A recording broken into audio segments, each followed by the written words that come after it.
they should all be going, I think.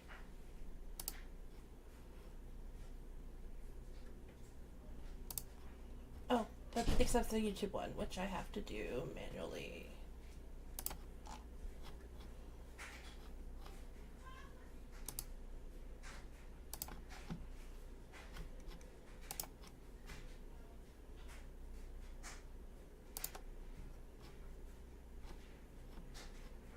Come on, you should be able to get it.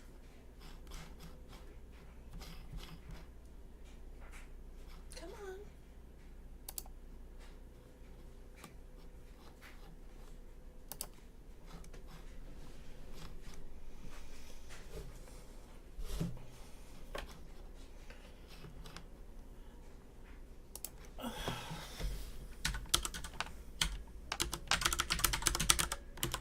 Sorry, it took me a while today.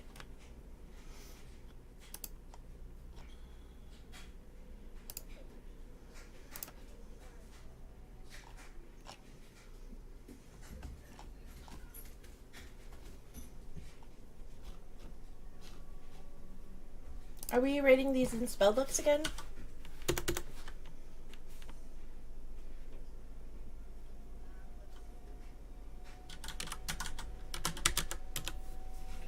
Malef.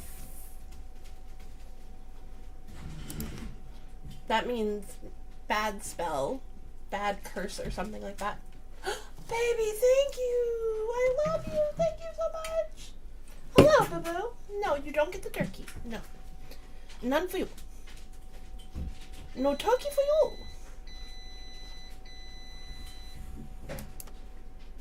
I think my computer does not like it.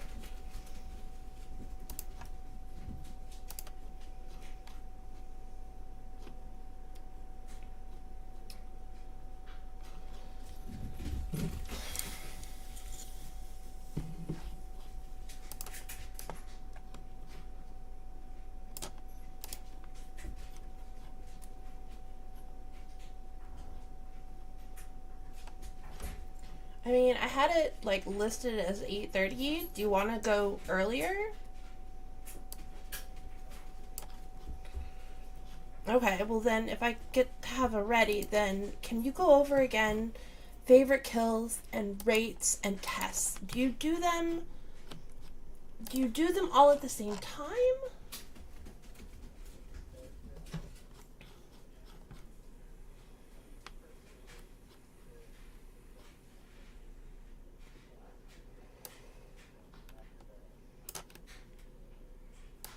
The test. Okay. Okay. Okay. Got it. That helps me a lot. I'll make one adjustment then. Kill.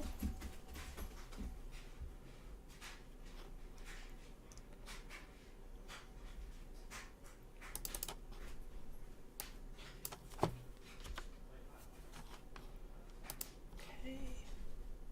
And then Emily. Okay.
okay, Athena. Jesus. So many feelings. That's my girl.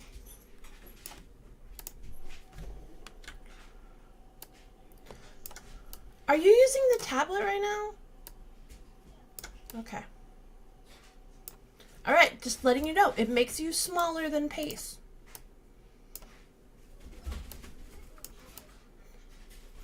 I don't know. You have like these competitive things. I just, you know. What?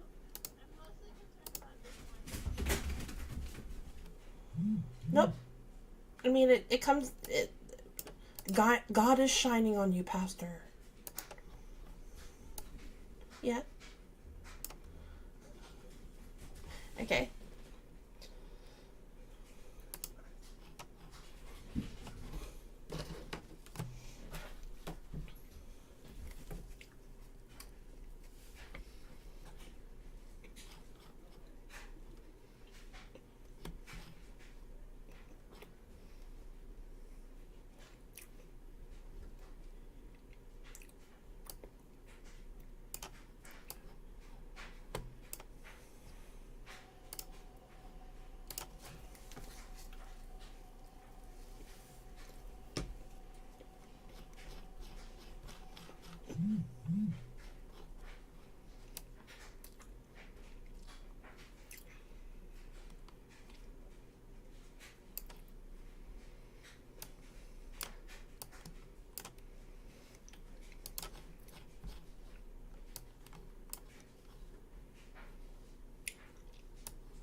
Where's the one where...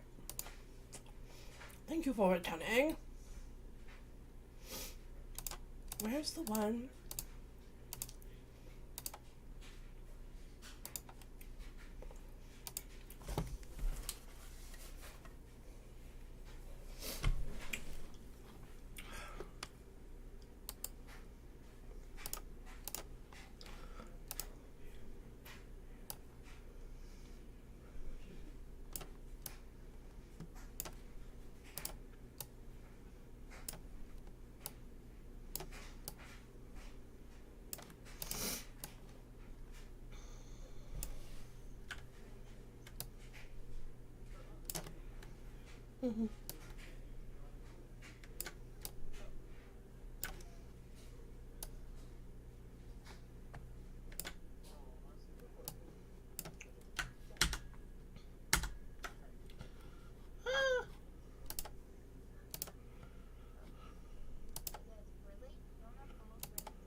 that's cute, sweetie.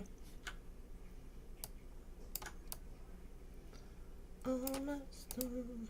Just trying to put them together so they make sense.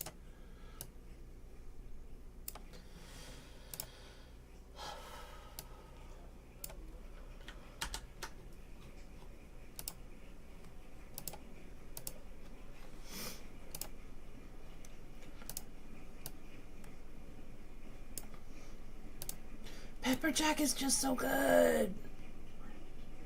It's so good. It just gives that little bit of oomph that we all need. It's so good. Okay, and then move Emily right there. And make it little. Paste right there. And then you go right here. And Susanna goes right here. Oh, where's the big picture?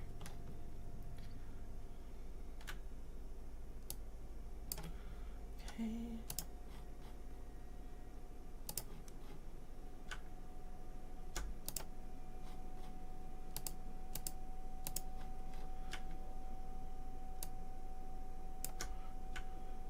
Okay, like me smaller. And then Dibby dibby doo.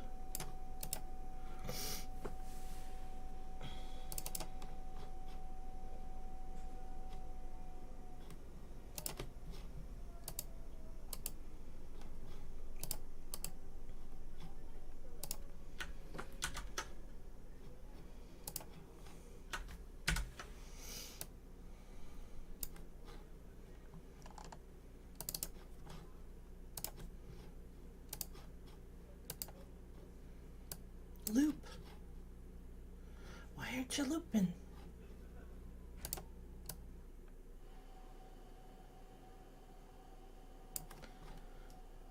So close, so close.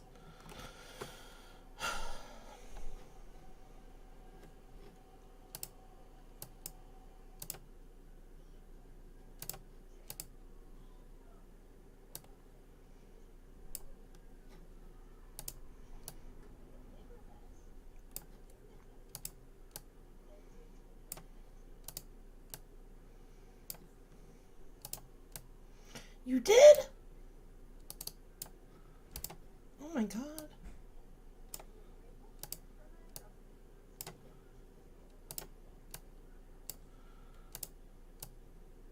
Baby, you're actually really good at tech and you'll be fine.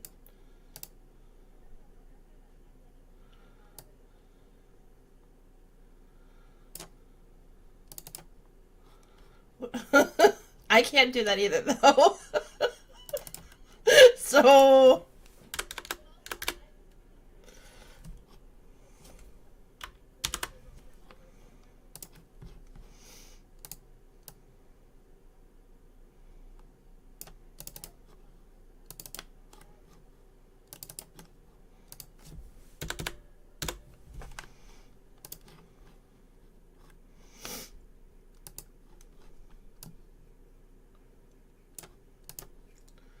not my posters too.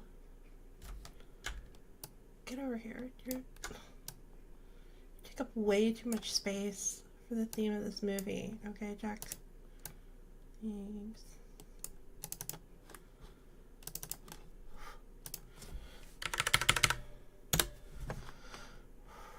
Okay, 3 minutes. Favorite kills. And then where's the rate?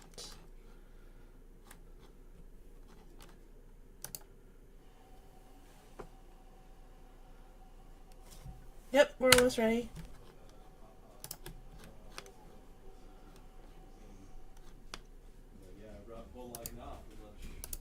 Yeah, text the island, please.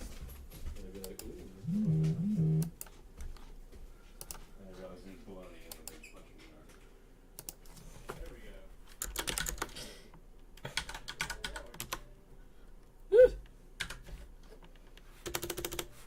Kill and rate. Oh god. Kill and rate. I'm giggling about That's the name of that scene. Kill and rate.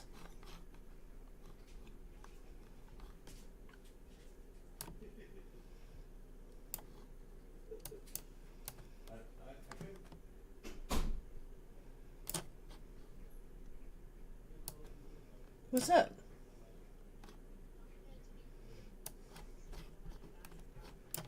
Oh.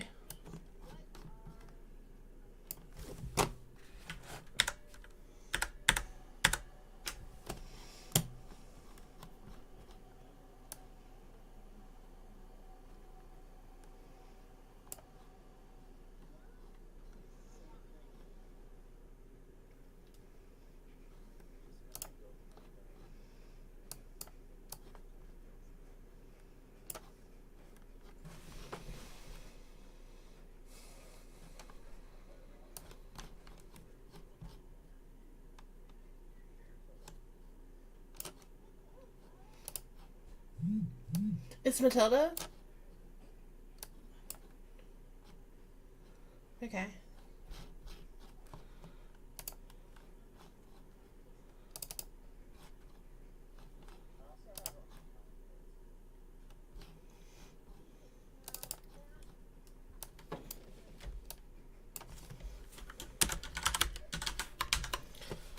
Okay.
Greetings in the name of the Lord. Sorry. That's a choice You're introduction there, Pace. No. you're listening to St. Paul. Um, you're watching or listening to Horror Nerds at Church, a ridiculously queer podcast where we take a deep dive into a horror film or horror adjacent and talk about how it connects to queerness, religion, and theology. My name is Pace, and I am that poor tennis ball that is destroyed in that tennis match. And I'm Pastor Emily, and I am the cherries that did not get spit up because cherries Mm, are sweet. yeah. I am Susanna, and I am the dog that is judging everybody and watching stuff happen. Yes. It is a very judgy dog, too. Very judgy dog. I really am down for that dog. That dog was queer. That dog was watching a bunch of cishet nonsense, and Mm-hmm. the whole time was just like, "This is some shit." That Definitely dog. track. Yeah, that's me. Follow us on Patreon at patreon.com/horrornerds@church, starting at only $5 to sign up. It's great and awesome, and we love you. And dropping this month on Patreon, you get the Vivitch movie commentary, which Pace and I recorded. It's my first time watching it, and it's quite the movie commentary. I'm just saying. Also, we are finally doing what was supposed to be in November, but is happening now. Our annual Doctor Who BooTube with some Classic Who witches, now that I actually have seen some of Classic Who. And our horror buffs get a special episode on the witches, which I have not seen, and I'm excited to see. And that is the Also, 1990s version with Angelica Houston, since there's a newer version with Anne Hathaway. Just to be ooh, clear. thank you for making that perfectly clear for us. I appreciate it. Also, check out our show notes for any content warnings for this episode. Yeah. Yeah. If you're listening to this episode on your favorite podcast provider when it comes out in a little over a week, you can check the show notes for not just content warnings, but links to all the books we mention on our bookshop.org store. And whether you're watching or you're listening, you can check this comment/show notes for links to our newsletter, merch store, and Patreon. Mhm. All that said, we're off to a great start. How's everyone So, been? oh my gosh, it's been like a year. Right? We haven't done this since last year. Correct. Wild. These are the vibes of 2025, y'all. Mm, Oof. It's a weird year, y'all. I we're Hmm. don't. not. I'm sorry because I am not wired. So we're not wired, and I am not thrilled about it. Like you, like most like super overwhelmingly techie people know that like wireless is lovely in a coffee shop, but it's not what you do with like your life. Okay, like you wire all your things because it's more Hmm. predictable and it's faster and it can handle more data. It's like all the More GBs and bandwidth. like Yep. yeah. So like I'm not wired and I think there could be glitches and I'm sorry if there are.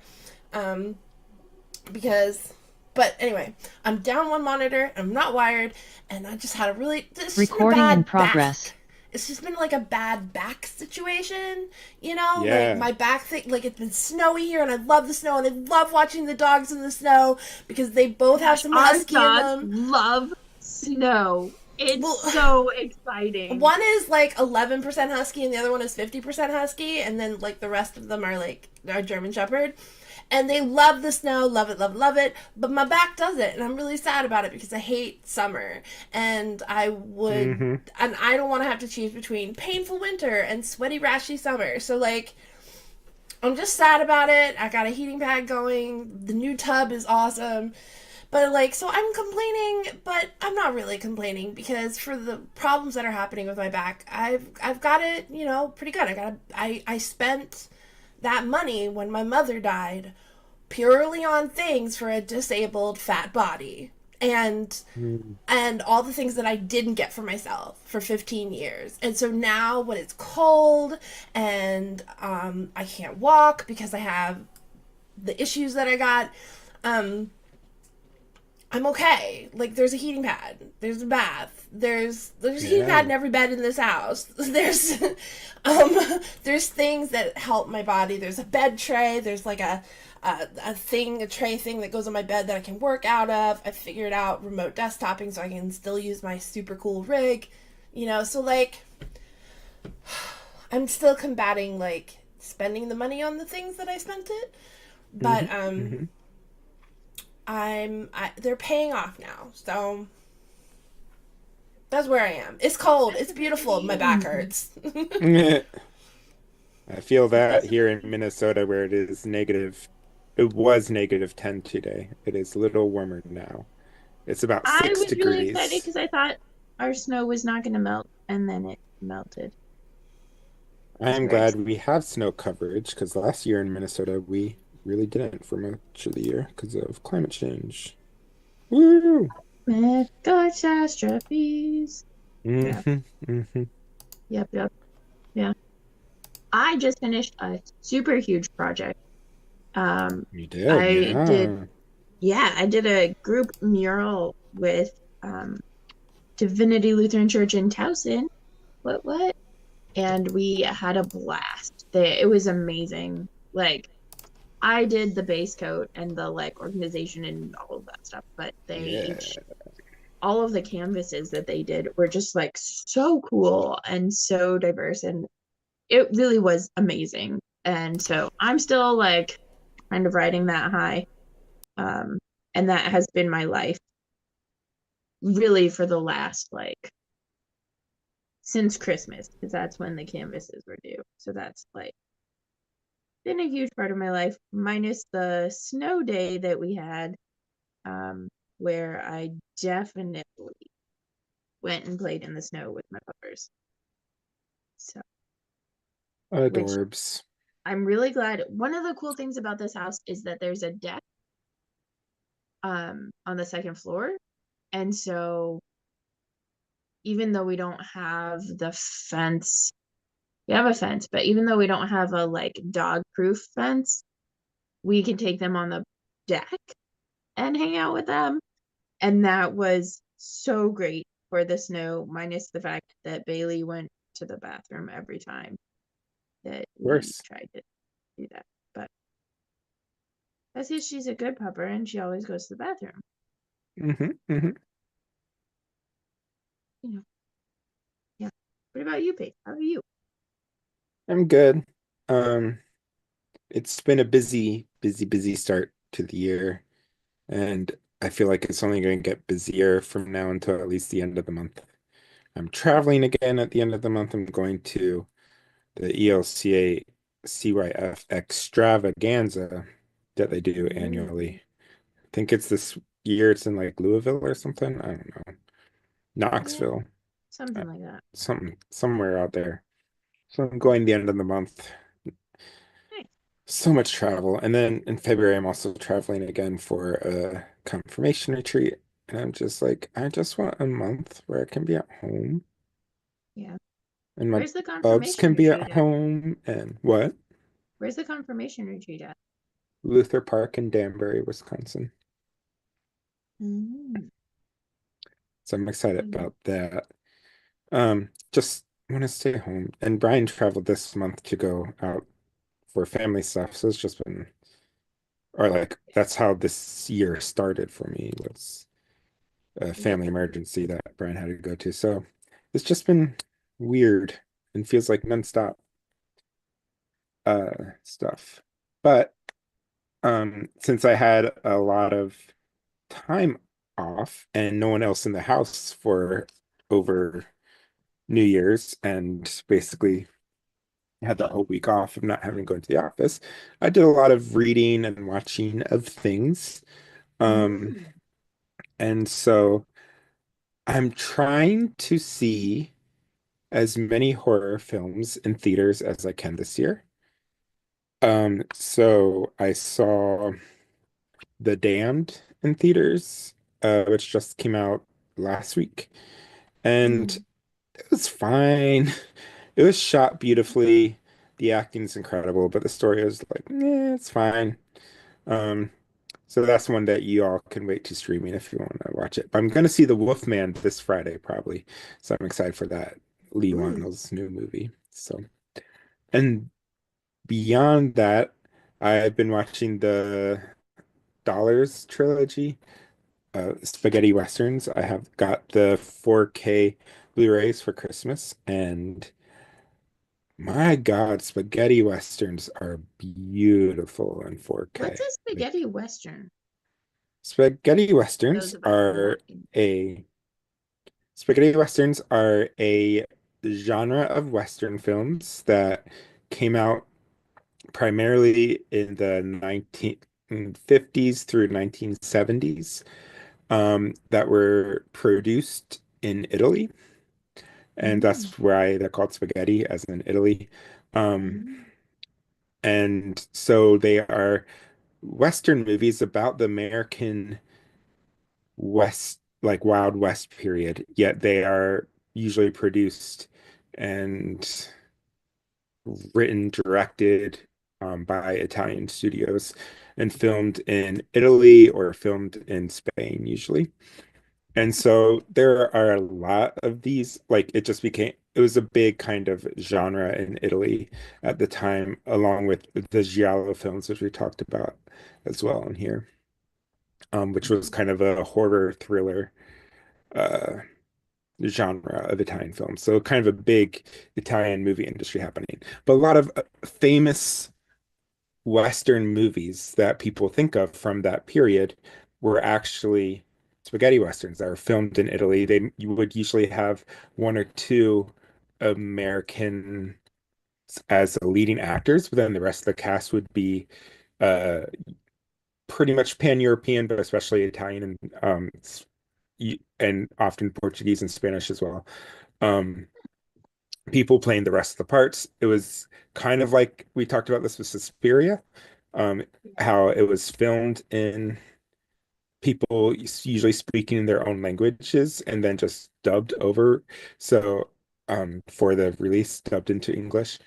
And so that's kind of in a nutshell, spaghetti westerns. But perhaps the three most famous spaghetti westerns are the ones starring Clint Eastwood, who, yes, is a trash human.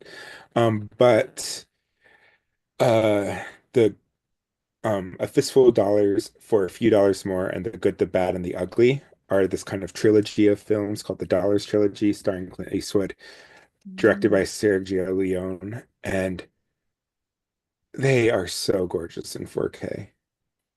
They're all Mm. 1960s films, but like the 4K restorations just like really sparkle on screen. Nice. So yeah, I've been watching those.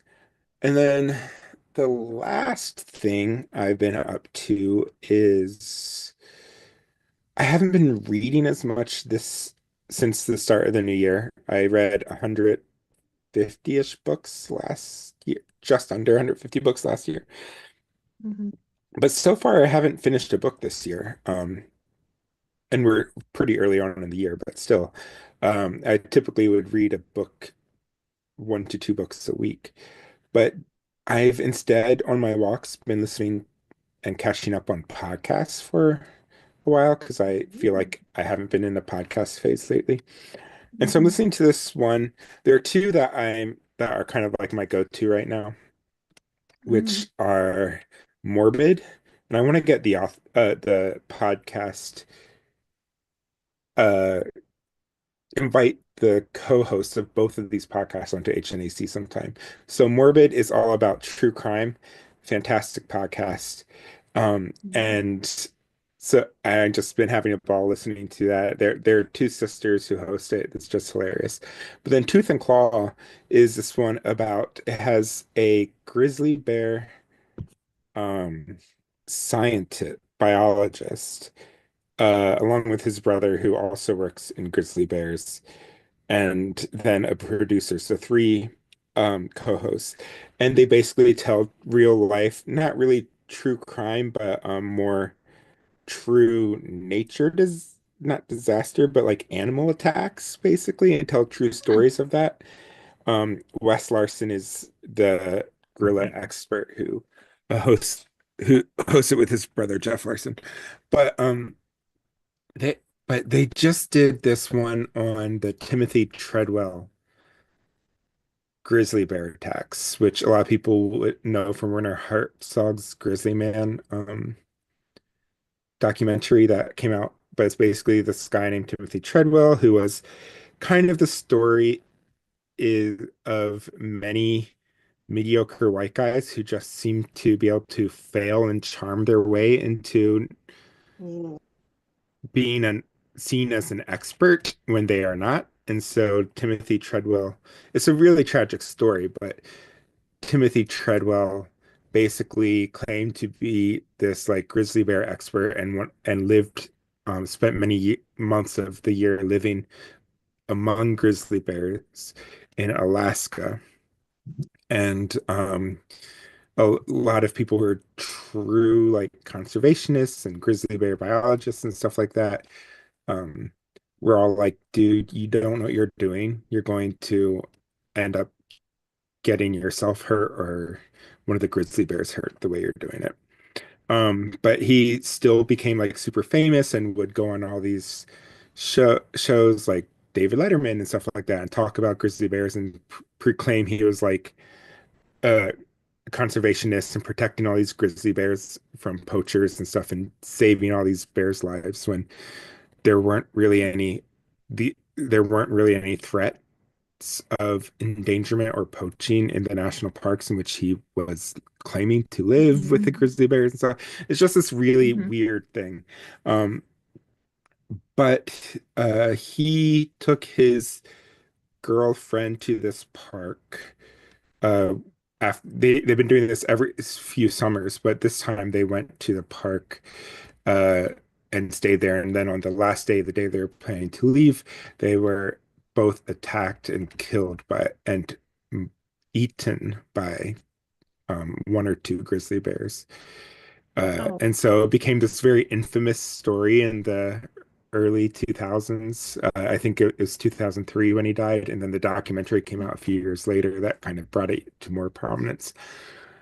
But anyway, all that is to say is that listening to Tooth and Claw as it is, which is this podcast, as they're talking about the story, is fascinating since the two brothers work with bears and really know a lot of bear behavior and stuff like that and could kind of Mhm. analyze it from that standpoint. So I've been listening to Yeah. that. And I want them on the podcast too when we do like an animal horror season. There's so much animal horror. We could Yeah. do Cocaine Bear even. That'd be fun to have someone to talk about that one To animals since on they're drugs. bear experts. Yeah. Um, I, yeah. ooh, ready for this?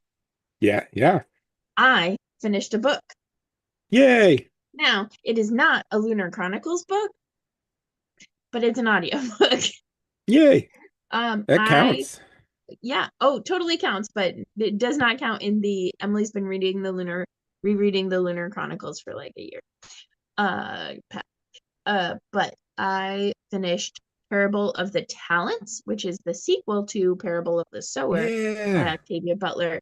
It is phenomenal. If you want the realization that someone decades ago accurately could foresee the rise of Jared, Mm.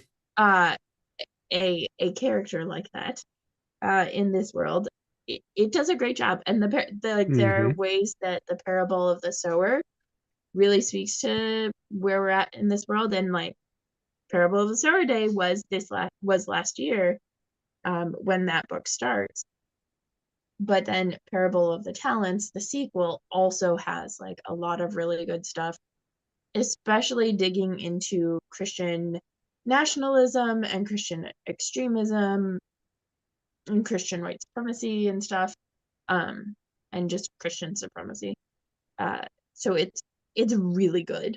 I listened to it while I was putting up a bunch of canvases. And that's how I finished it. And then I just started braiding sweetgrass, which I'm really excited about. I've had it on my TBR list for forever and own the book, but have found, at least lately, that listening to audiobooks is more, it's for like weird reasons actually the thing that is getting my stuff actually read. So yeah. We're going with it. Yeah, and now that Advent Misfiny is over, I have shifted away from holiday movies, although there were some really good ones that I didn't realize were holiday movies this year that came out this year, that I really liked. So I will give a shout out to Genie, which is like Aladdin, the cartoon, and Elf combined with a flipping the magical Negro trope on its head. Not like, I don't know how like super intentional it was, but it's a like reversal of it, I guess. That was really good. Red One was really cute. And apparently is in the Marvel Cinematic Universe, which I didn't realize until Kay, friend of the podcast, Kay Roloff, pointed it out. And Carry On. Carry On was also really good. So I liked all of those. And since that ended, since that time period in my year ended, I have started to get back into Doctor Who, slowly but surely. I got a little bit derailed by the Jinx, which Susanna basically made me watch, which is to say, kept bugging me to watch it, and then I was like, okay, I'll watch it, and then I could only do like little bits at a time. And then we basically binge watched part 2, in like 2 different sittings. Yeah. And I will bring up the Jinx later in the show, but Bob Durst, oof, that whole thing is just yeah. Anyway, that's what I've been watching and reading of late. Yeah, and I updated my Storygraph and my Letterboxd, so those are up to date as of for 2025. I did not do them like at all in the fall. So if you want to go follow on those, yeah, you can go find me on those. So yeah, I also forgot I have an announcement to make. But before we do that, Susanna, have you been watching or reading anything that you want to shout out or listening to anything?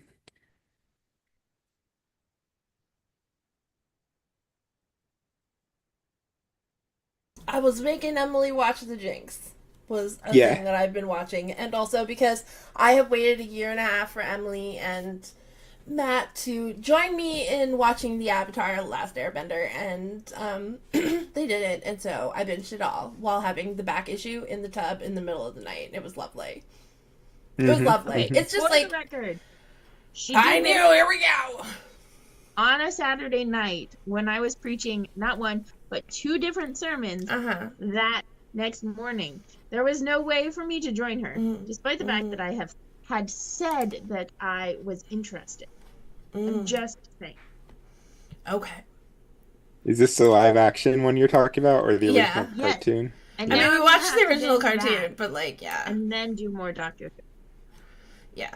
Because, like, for me, I love it so much. It's so good for children, and it's good for adults, and Mm-hmm. it covers, and this one is really being faithful to the animated version, and Mm-hmm. it covers all of these different things that a justice-minded person is going to really want for a kid to learn. It covers Mm-hmm. everything from, like, gender discrimination and disability and, like, and respecting other faiths and other cultures and discrimination. It just, like, and the earth, and I just love it. It's so cute. It's super, super cute. And I was excited to watch the Secret Lives of Mormon Housewives, but I couldn't get through even one episode because they were just so annoying. Like, I don't understand how people can, like, have the faith that they have and live a life that's totally different than their faith and, like, not even blink. Like, I'm not judging them and saying, oh, what you're doing in your life is wrong. They can do whatever they want in their life. What confuses me is the hypocrisy. What confuses me is the, like, yeah, I believe this thing, while absolutely doing the opposite thing. Like, just, like, be. You can't have both, okay? If you want to be a slut with the rest of us, come on over and be a slut with the rest of us. Don't lend your money and time and volunteerism and all this other stuff to to something that is going to persecute the other sluts of the world. Like, either come over here with the sluts or lay in the bed you made. I couldn't. And also, like, I think I want to watch things like that, but cishet women, like, they just confuse me. I don't understand them. I don't. How many of them are actually cishet women? That's the thing. I don't think so. I mean, and there's a couple that I just want to be like, oh, honey, you're not. Well, that's really well connected to like the weird sister wife vibes going on in this movie. Oh my god. Yes. So yes, You did that on purpose. But that's what I was watching and trying to watch recently. Yeah, I love it. I'm impressed because usually you can watch that. You get your notebook. You get. Oh your my gosh, I love trash Netflix dating shows. Okay, like, it really does teach me a lot about the cishets. But this is like its own world of cishets. Like, the Mormons are just the whole other. They're a whole other thing. And I've run out of Mormon cult ones to watch, so I was like, okay, I guess it's time for me to watch the Mormon quote unquote mainstream ones, and I can't. I love anyway, it. Continue gaily forward.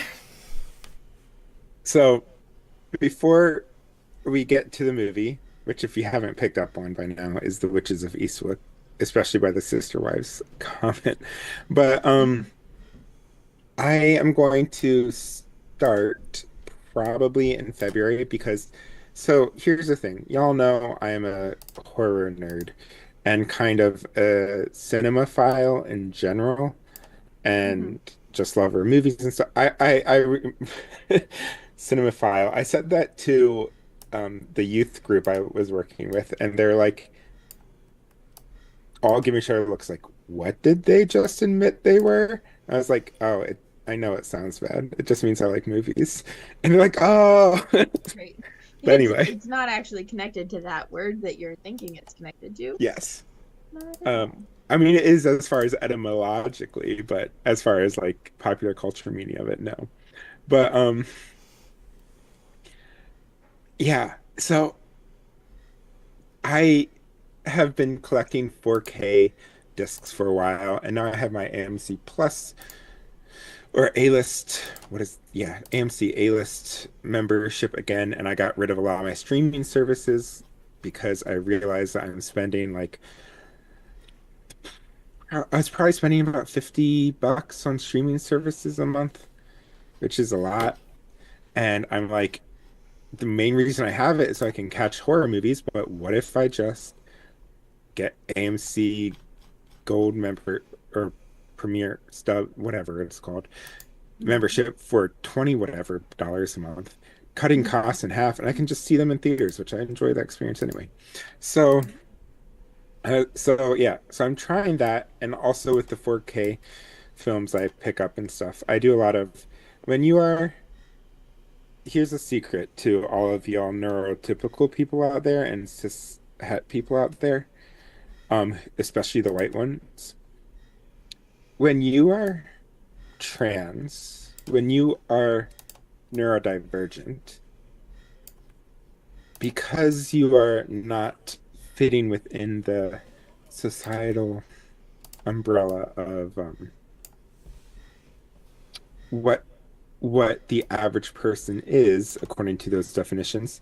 There are a lot of people who are like paying weird amounts of money to fund these studies on researching us trans folk and ADHD folks and neuro divergent folks. And so like one of our weird benefits of having a membership card in the neurospicy and trans community is that you can find medical studies that will give you like Amazon gift cards. So like every month I get anywhere from like $10 of Amazon gift card to like $50 depending on what studies I'm involved in from this shit.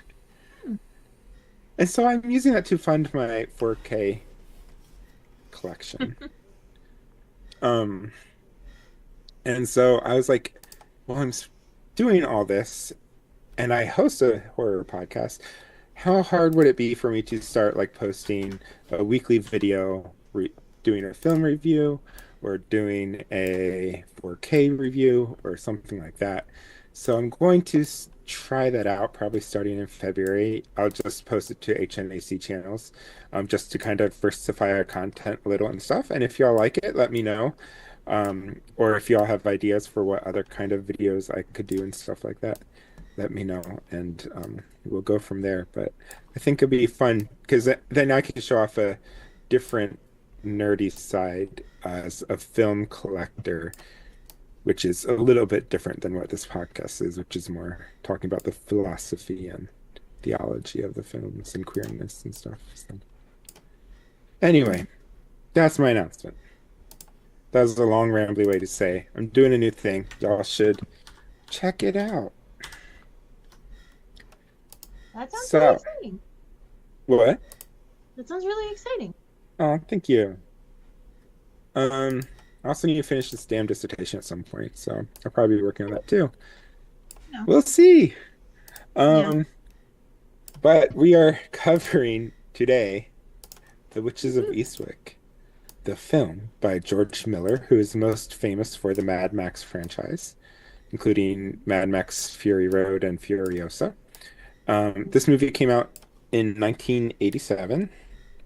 Although, weren't you saying you thought it was 92 or something?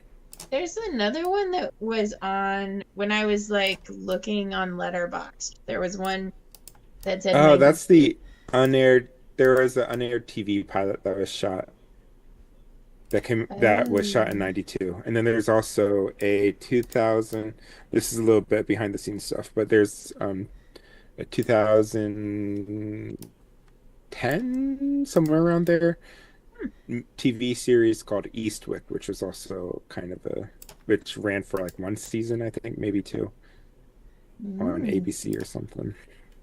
Yeah. So there have been a few adaptations of this.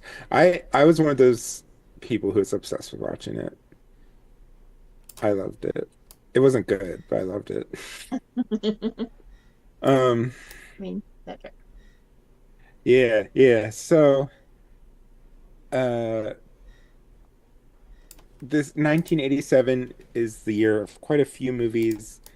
I wonder how many of these you've seen. I've actually not seen as many horror movies as I have in this list as I usually have. But anyway, Okay. it's the year Three Men and a Baby, which is a really thinly veiled story about three gay men, but it's not. But it's a comedy where all of them are straight, and there's even a compet cishet relationship happening and stuff. But anyway, but then listen to how many fucking cop movies there are this year. Beverly Hills Cop 2, Lethal Weapon, Police Academy 4, like Jesus Christ, RoboCop. Um, then there's Good Morning Vietnam, I think Spaceballs, which what? did Good Morning Vietnam, did they do a remake of it at some point? I don't think so. Okay. I might It have has seen that. Robin Williams in it. Yes, I've seen that. I didn't know that was 87. Okay. Yeah, I mean, who's gonna like want to remake Robin Williams? right. No one. I knew it had Robin Williams in it. I didn't realize that it was that long ago that that one was. Okay. Yeah, I'm at one so far. cool. Um, The Brave Little Toaster, Absolutely love that movie. right? So cute. Uh, I love the brave little Full toaster. Metal Jacket, The Care Bears Adventure in Wonderland. You know, I've seen that movie. And I own that movie. Dirty Dancing, The Princess Bride. Oh, I hate that movie. Me too, right? There's I love like a it, but I also hate it. generational thing, or I Yeah. don't know. So some people it's a generational thing. Some people it's like a neurodivergent thing. I don't know, but I hate that movie. Hmm. I like it is just bad. I don't like it. It's not even that I hate it. I don't hate it. I just don't like it. And Yeah, then every time we ever talk about marriage, we did a deep dive on marriage, and Kay did the introduction, so I didn't have to. right. Marriage. No, I So had a problem obnoxious. saying my R's growing up. I don't need that repeated. I certainly don't need to quote somebody else doing. Love it. Yes.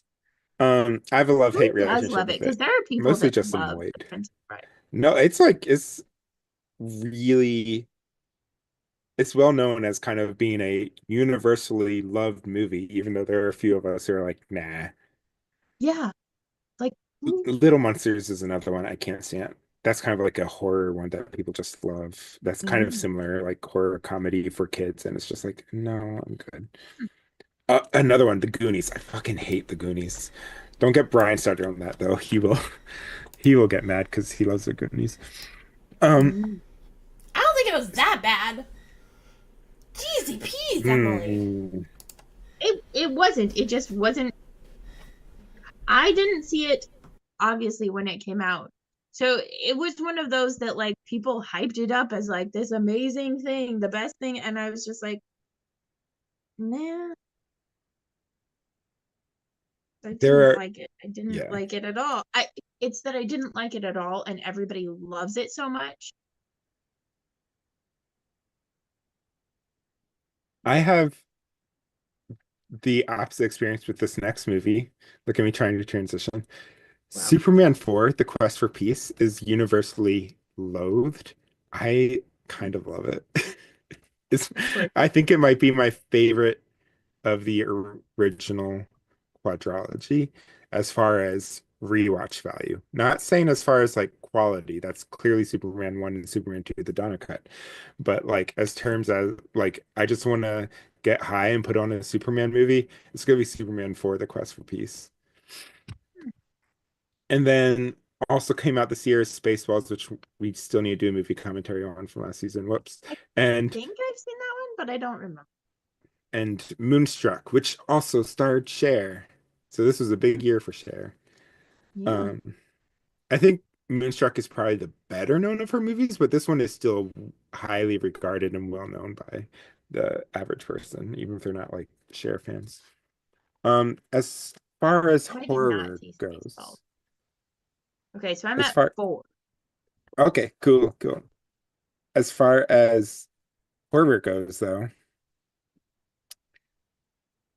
okay, well, first I've seen pretty much all of the movies I just listed so far. But as far as horror goes, there was The Stepfather. I've seen the remake, but not the original. Dead of Winter. Never seen it. Evil Dead 2. I think everyone's pretty much seen it.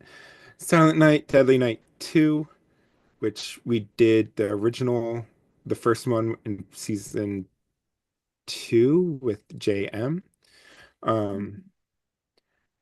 Creep Show 2, which I've also seen, which we did a boo tube on the TV series of it a long time ago, back when Matt was my co-host for that episode. Um, The Oh, Gate, which I've never seen but has been on my TBR list for a very long time.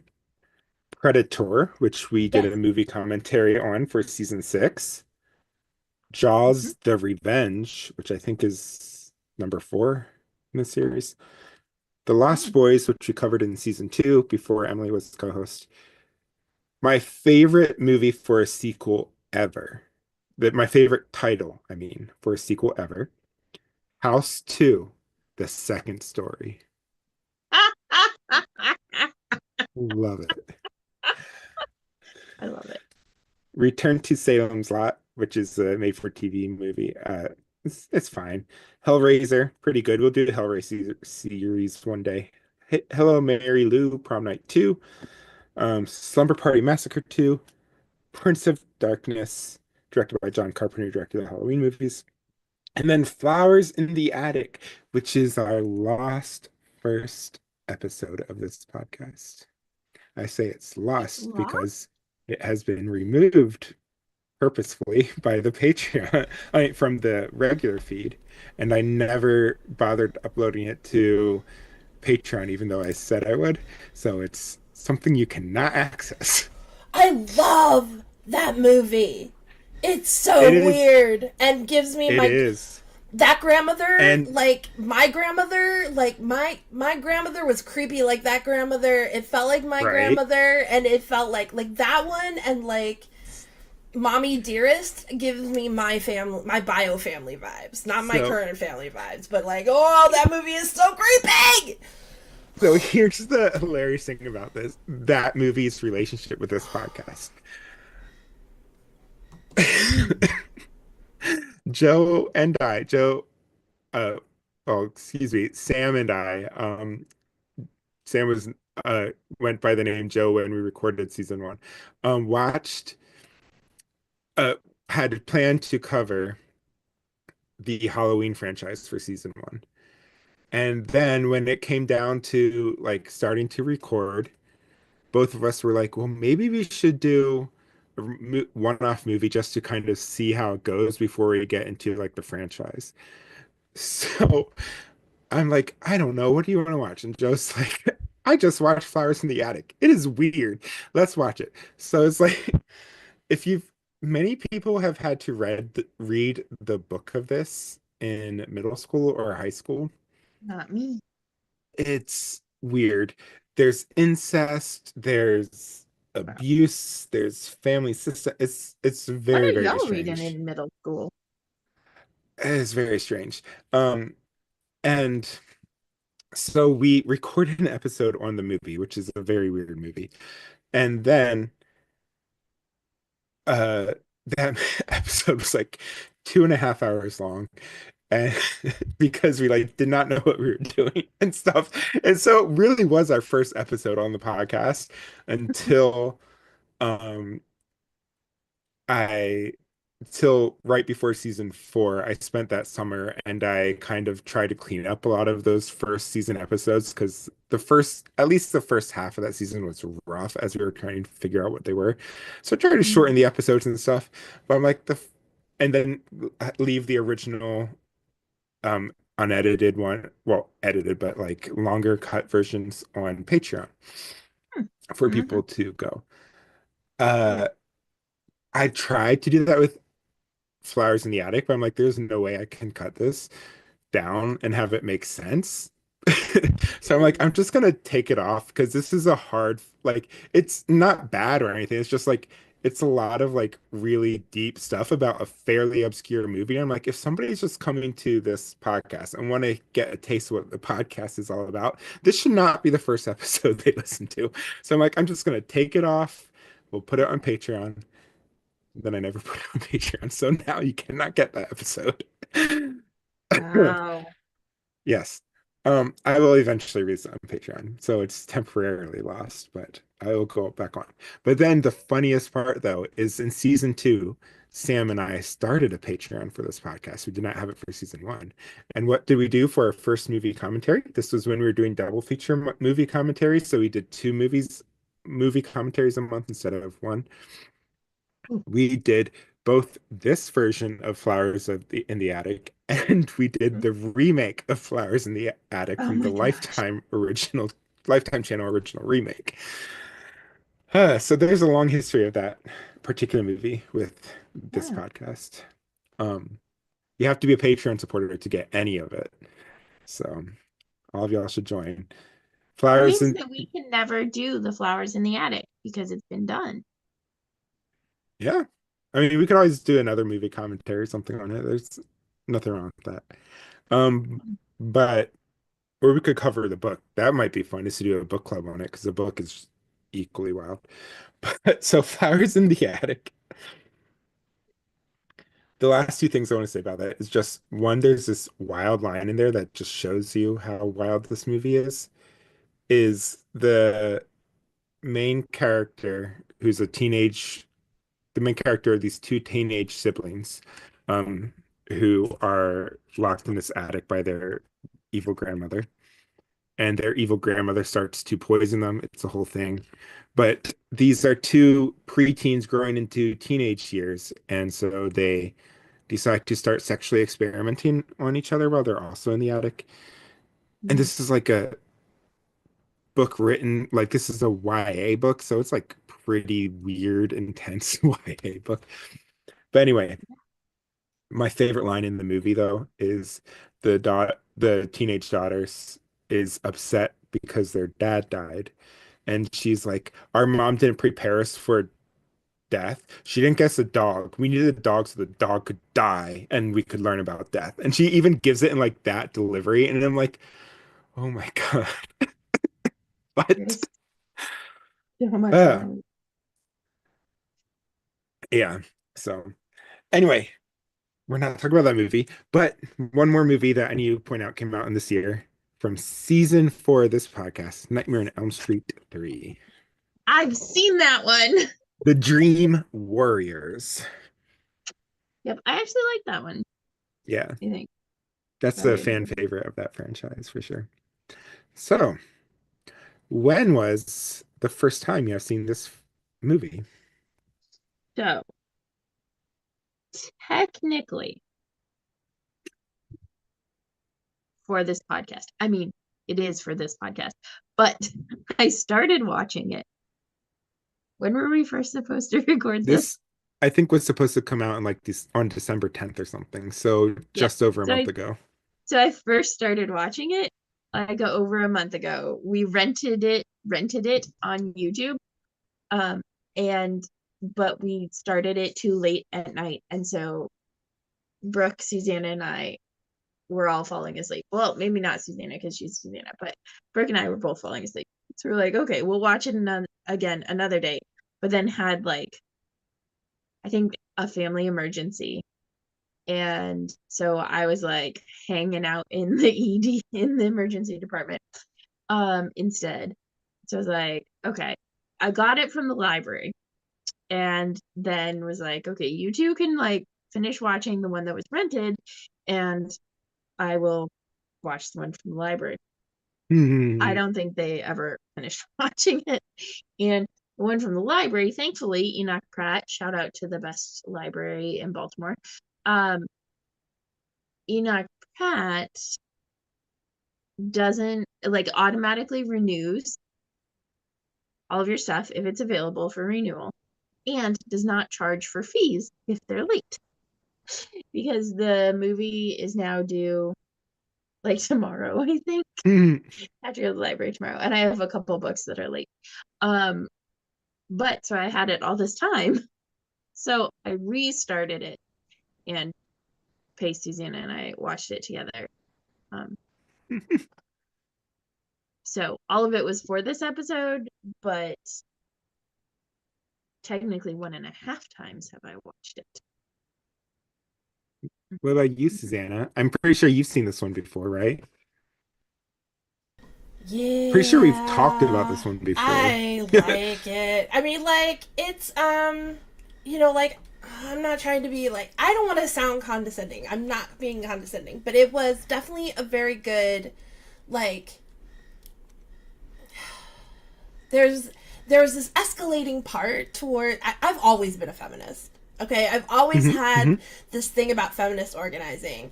And I was watching films and excited about films and bringing films that were like go girl kind of mentality to my little Hmm. Hmm. sleepovers. And I'm pretty sure this is one of the ones that I brought to one of my sleepovers because when I was little, I can't remember which one, but when I was little, I remember having sleepovers and then later when I got into high school and had sleepovers, there was this one girl, Kelly Quaidar, Kelly Titus now, fantastic girl, and she had all of her friends over for every single high school dance. We would go to the dance, and then we would go to Kelly's to sleepover.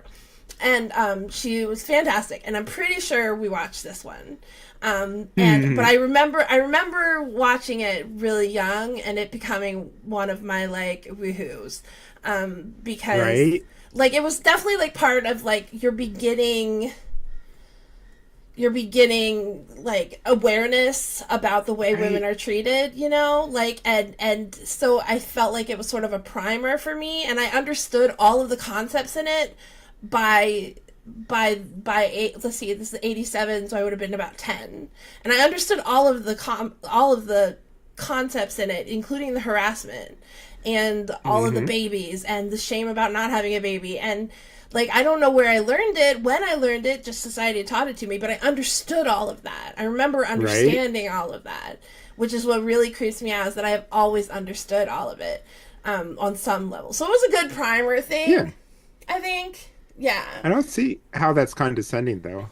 Well, I Condescending mean, to like, whom? I'm not trying to say, oh, this is like feminism 101. Like, I don't want to be like that. You know what I mean? Like, oh, Yeah. I guess if you're like But this early is, on in your we will, stages, then we'll talk about this in our deep dive, but it definitely is like pop culture feminism 101. It's kind of, this is like what pop culture teaches us feminism is. It's women becoming sexually liberated. But for me, like that movie, though, for me in my life wasn't Witches of Eastwick, although I saw this probably when I was about 9 or 10 myself for the first time and liked it as well.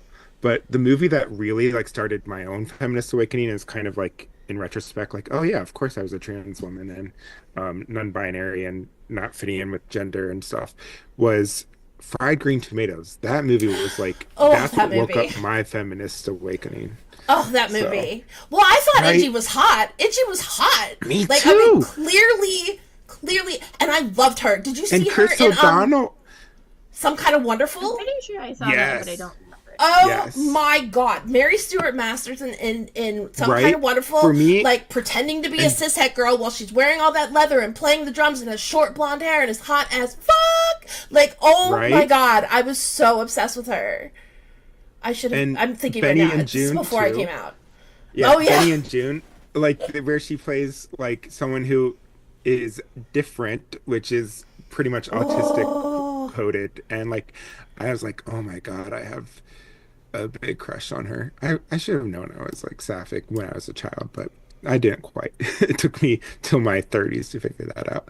Um, Admittedly, at that in that time period, it was a lot harder to figure out.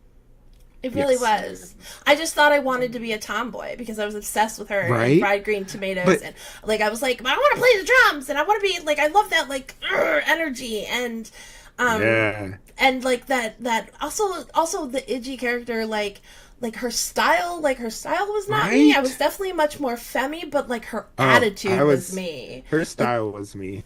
Yeah. no, I've never been on the like androgynous or masculine side of center, but I Yeah. definitely like, boy, her attitude was me. Her Yeah. attitude was me 100%. And as the way I dealt with my bio family, or the way I dealt with society, and like, so I just was like, oh, I just resonate with her. I like her personality. And Hmm. no, she was hot. She was so hot. Oh Lord. Woo, Yeah, she was. woo. Yeah. I mean, I'm Butch, so like for me, I was like I felt I was personified in her in a sense. In Fried Green Tomatoes especially, but Benny and June too. And then yeah, oh well, my first Totally. time seeing this movie, like I said, was probably around 8 or 9, maybe 10. And it was No shots all around. my parents were this was after my parents, well, as my parents were in the process of divorce, and so um and both were in new relationships with who would eventually become my step parents. And I remember being at my dad's house, and Sophia was there, who is my stepmother, and she had this movie on. Um, like they had an HBO subscription or something, and so this movie was just playing on TV one day, and it was a Saturday, and I was at my dad's house, so I just watched it with her, and I was like, I really like this movie. Like as a kid, I was like, I really like this movie. My sleepovers, Susanna, were not watching feminist movies at that age. That didn't start till college. My college sleepovers were all about watching feminist movies. But my elementary through high school sleepovers were all horror movies, as surprises no one. Pretty much, yeah. Um, Gotcha. I have a little bit behind the scenes for this, not much. The first is that this movie was original is based off of a book by a famous author, John Updike, also called The Witches of Eastwick, and that book came out. When did that come out? 1984. So um, it was a fairly new book when it was optioned off and became a film. Um, there is a sequel to the book that came out in 2008 called The Widows of Eastwick. I have not read that one yet, but I did look up a plot summary just to kind of get a sense of what it was about. Um, and that was John Updike's last book before he died in 2008 or 9 or somewhere around there. Mm, Um, interesting. but the book itself, and I'll talk about the book in the deep dive because the book differs from the film quite a bit. That's what I I hear. think the film, as often is the case, like the films, especially in the before, I think the Lord of the Rings films really kind of, and the Harry Potter films, even though we don't like that author, um, really started to make Hollywood realize that, hey, there's actually money in adapting books closer to the source material as opposed to just um, Having the same title. watering it down, Hmm. And so the Witches of Eastwick film is very different to the point of having even like entirely different kind of moral to the story and different ending to the story and stuff that with some other significant differences throughout than the movie. And so the movie, I feel like, even though both the movie and the film and the book were written slash directed by men, I do think the book does a better job of exploring feminism and concepts like that than the movie does. But we'll get there in the deep dive. Other than that, George Miller, and this might be part of the reason why I think the film is kind of watered down, is because George Miller, who's the director, and we know from like Mad Max Fury Road and Furiosa, like he is able to write and also use the resources of the strong women around him to do really strong women characters. And I do think that the witches in this are still fairly strong women. Hmm. But this movie was apparently a nightmare for him because the producers of the movie were really combating with him about what they wanted the movie to be versus what George Miller wanted the movie to be. And so I think that probably contributed to being kind of muddled thematically and stuff. That would make a lot of sense because it does feel, yeah, it has those moments that you're like, yeah, and then it has other moments where you're like, um, Right. really, really, really, yeah. Um, yeah. And I think I already mentioned how this has that made for TV pilot that was like in the 90s that I've never seen, but I have seen the Eastwick season, 1 or 2 seasons, however much came out, and kind of enjoyed that. That also had a lot of liberties from and differences from both the book and the film. So it was a fun take nonetheless. So, do you have a one sentence summary for this film? Yes. Queer chosen family or misogynistic asshole gathering a harem. Cool. Mine is a sexist asshole pretends to be woke and feminist to get the ladies, or or like basically the man bun trope of woke feminist man, because he Man does in bun. fact have a man bun. And this like predates that trope, and I love it. He still has a man I bun and know. I fits was so like, does he have a perfectly. man bun? Yeah. Susanna, do you have a one sentence summary at all? You don't have to, but I would go with the things we do before we realize we're gay. Like, I if like there it. was a way to, like, take that one sentence and also, like, put in, like, a deep sigh.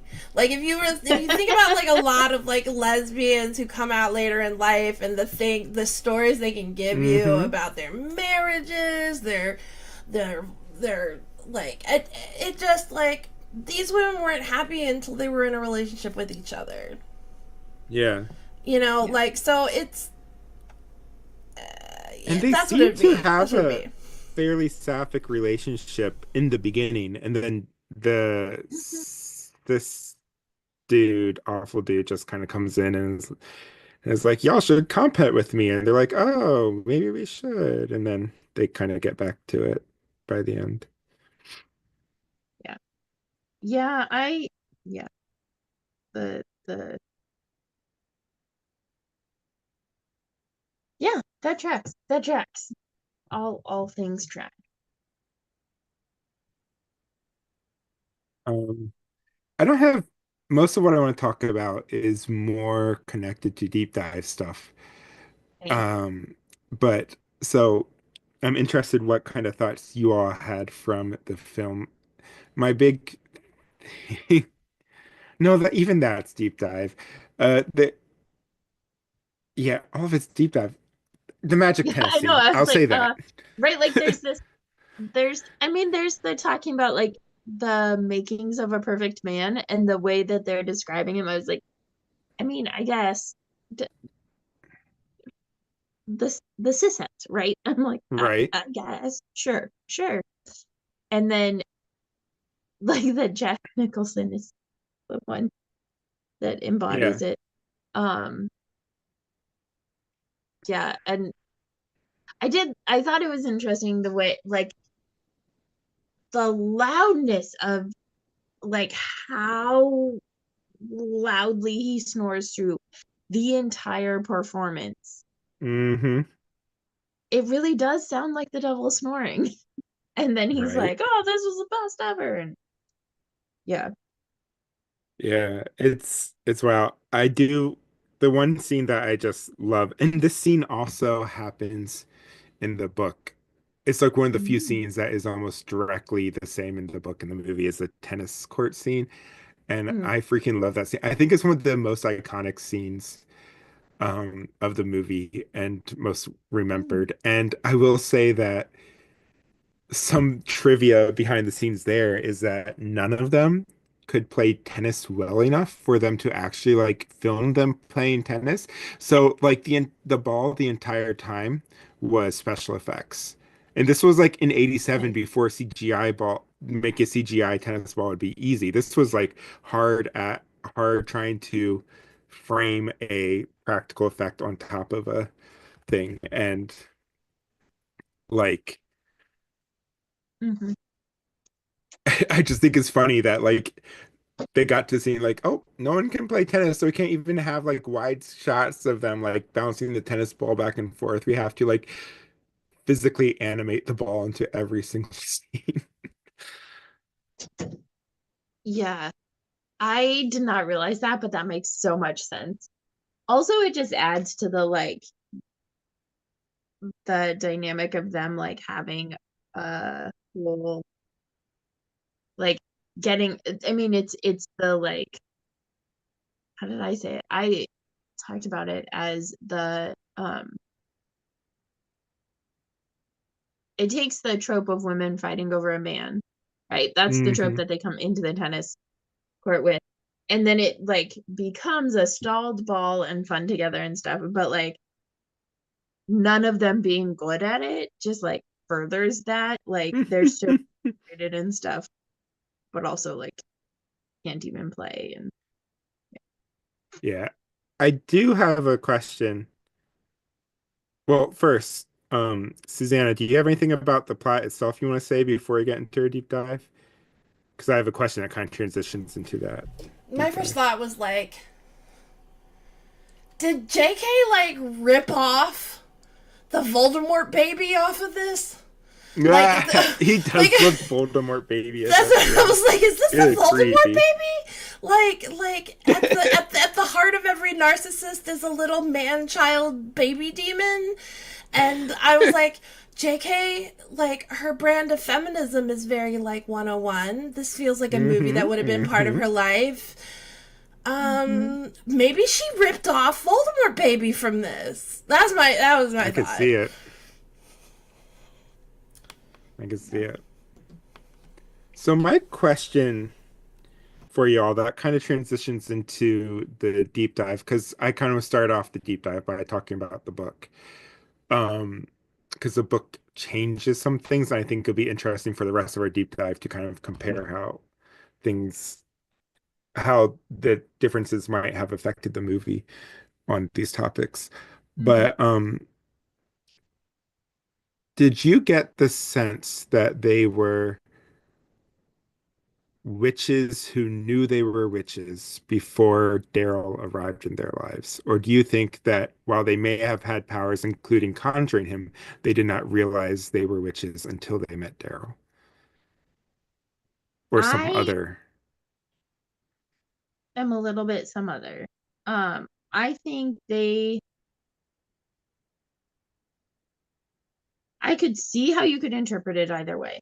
I think they didn't realize they were witches or didn't start to think about that as a possibility until the storm from the like sleazy guy.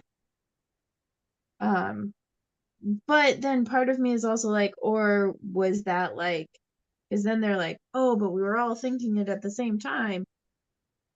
So was it really that they like kind of know that they're witches? But then it seems like they are learning everything as they Hmm. go. So that's where I am. Both Yeah. and like a good Lutheran, both and is there. I mean, I think you know what I think that that's kind of part of like the whole like what did I think of it like Hmm. where are the Hmm. sapphic aspects of it? Like, I feel like you're asking a similar aspect. Like, you could ask the same thing. Did you know? Hmm. How did you not know that you were Yeah, queer? How did? Well, right. it just never occurred to me. I was just doing the things, having the babies, going to the elementary school, whatever the hell that thing was. Going, like I was just trying to make a living. I wasn't paying attention to what I felt on the inside of me. And like I don't know. Do I think they knew they were witches? Very, very, very specifically, they did not in the same way that a lot of like late bloomer Sapphic. lesbians did not know they were lesbians. I think they knew they were different, but I don't Hmm. think they knew how. Yeah, Yeah. that tracks. I Yeah. think it's weird that the film has it fairly ambiguous, and I think both or any of these interpretations are fair. I think my first interpretations when I watched it, especially as a kid, was like, oh, they have some power, but Daryl's the one who like fully unlocks it for them. Right. Um, Which is also like, and I want, and so this is the biggest difference between the book and the film because I always thought it was weird that the movie is called The Witches of Eastwick because it's like they don't actually really become full-on witches until they do the um revenge on Daryl is when they like seem to fully embrace it in the movie. mhm. But in the book, they are witches and know they are witches and have a coven, the three of them. And that's what their Thursday night gatherings are gatherings of their coven that they Mm. have long before Daryl ever arrives. And Daryl's arrival actually starts to weaken their powers, not strengthen them. Ooh, yeah, no wonder the dynamic with the director and yeah. Ooh, that's So an that is the. entirely We were robbed! We were I know, right? robbed! Oh it my didn't god, how did you And sit on that this long? We were and the robbed! second I'm thing, so this is going to mad! make you even more robbed, feel even more robbed, Susanna. The book is very explicitly, it doesn't use the term polyamory because it wasn't really as much of a thing that was talked about at the time the book was written, but they are very clearly in a queer polyamorous relationship with Daryl and each other. They're not all competing for Daryl. They are all dating each other at the same time Yeah, I believe in the that that. book. There's a whole lot of that same, like, there is that energy in the movie, like definitely repressed and like but there's coded. also that same controversy going on when history looked at the creator of the Wonder Woman series and the Yeah. two women that he was in a polycule with. And there's a Hmm. lot of people that are like, no, no, no, no, he was with them, but they weren't with each other. And then when the movie came out, I can't remember the name of the movie. It was so good. It was It's so, called so, the so good. Professor yeah, whatever and the Wonder Women. Or something Professor like that. Mercy. Yes, it's so, so, so good. It's so Um, good. I Hmm. really and they, like, after he died, they stayed with each other for the rest of their lives. Hmm. And still, there is a significant amount of history. You know, well, people who do comic books are mostly, you know, men. So there's a lot of men going on here that is like, oh no, they weren't with each other. They weren't with each other. And they Yeah. stayed with each other for the rest of their lives. Hmm. Hmm. It's just a whole, Yeah.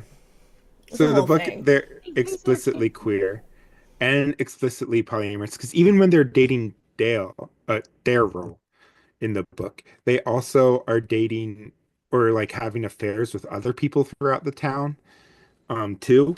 And like Mm. affairs on the other people's part, to be clear, like all the witches and Daryl know about each other's relationships, but like a lot of the men they are sleeping with in the town are married. Um, to people who do not realize that they are being cheated on. So, not exactly the most ethical kind of polyamory happening in the book, but at least with each other, their quad, it's all out in the open and stuff. And then they bring in a fifth person into their relationship toward the end. And Ooh. that's what kind of changes the end of the book to being very different than the end of the movie. Um, so basically, brief summary of the book is the book opens with these three witches. Alex, the one who's played by Cher, is kind of the head of the coven, the oldest, and also the most powerful. All three of them are widows, whereas in this movie, only one of them was the widow, the other two were divorced. But in Mhm. the book, they're all widows because it implies that they killed their husbands. Ooh.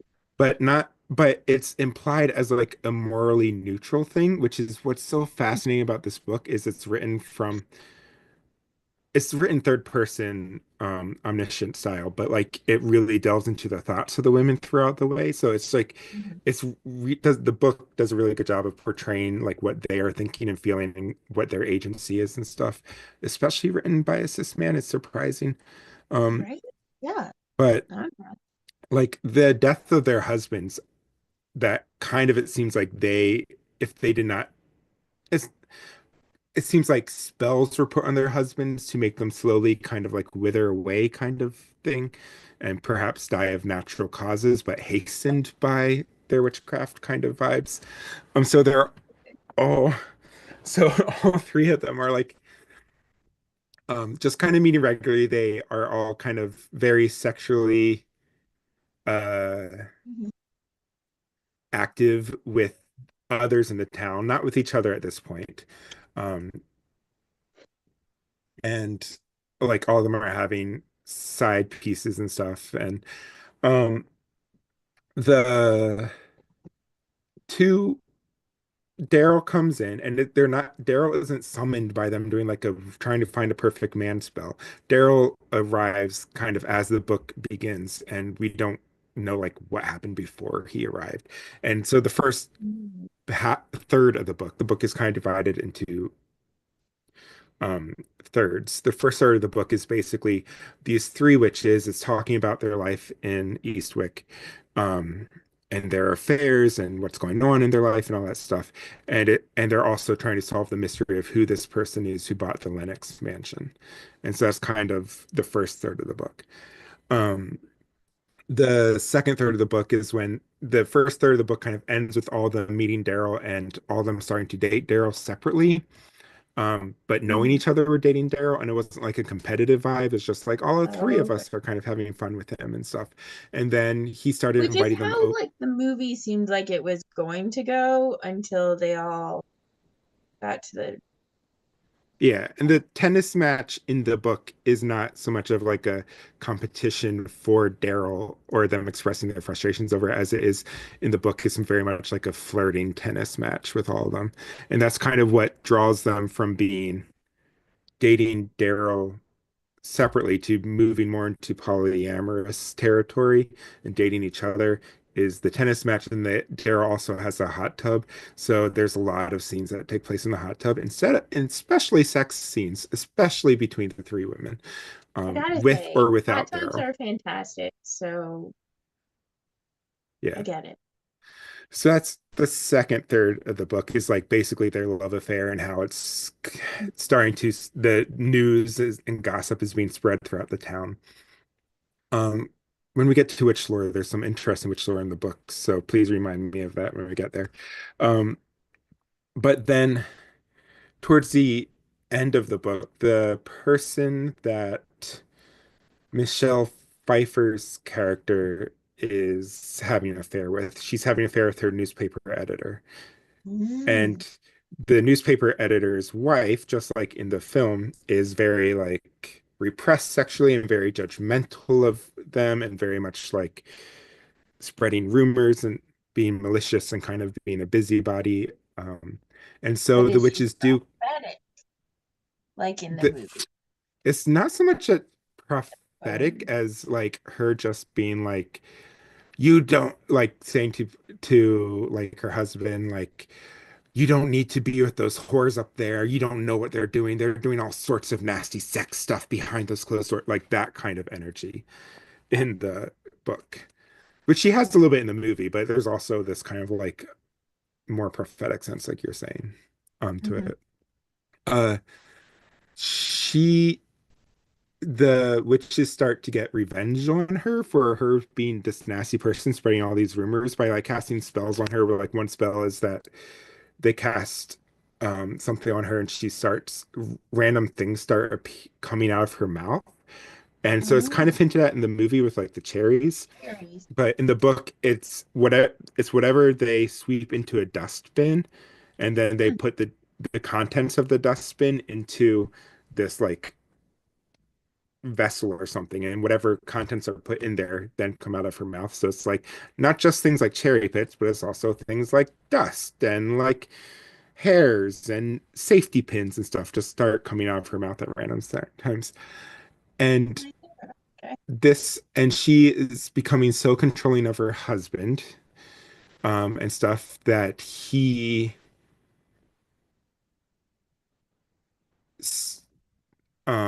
retaliates by snapping, according to like the traditional narrative, and murdering his wife, which is Well, which gross. happened or didn't happen in the movie? I Did not cannot tell happen. if he actually killed her or if she died because of the like It seemed cherry like bomb. she died because of the cherry vomit, is what I think it implies, but it's kind of ambiguous in the movie. In the book, she dies because her husband kills her. And then he, I think, kills himself too afterwards, like a murder suicide Mhm. situation, I think, but I'm not 100% sure what happened there. And then there's like all three of the witches have these lovers at the start of the book who are all married, and all of them all their lovers meet not good ends. but it's not necessarily the witch's involvement, but it might be. It's kind of ambiguous, but it seems like their ends are more brought about by their own awfulness as men being awful people. So, like murdering your wife, for instance, and then killing yourself. And then the preacher runs out in town with the younger mistress and stuff like that. So, but one of them, I can't remember which one of their suitors, I think it's the one who killed his wife, had two adult children.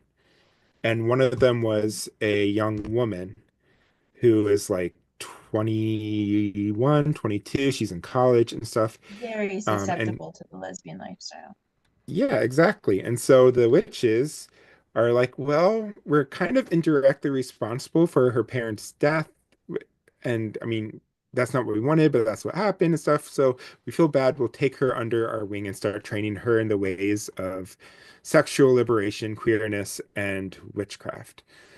Um, so that's how the second third of the book ends with her, this new person entering the relationship. Her name, I think, was Jenny or something like that. And then the third part of the book, spoilers if you want to read the book, don't listen to this part. Skip ahead like 5 minutes. But the third part of the book is where it differs significantly. Like the film, the ending of the film and the ending of the book are completely different.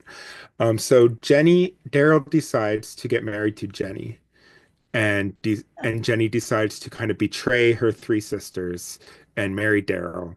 And so Daryl and Jenny start their own monogamous relationship and basically kick the three witches out of the relationship.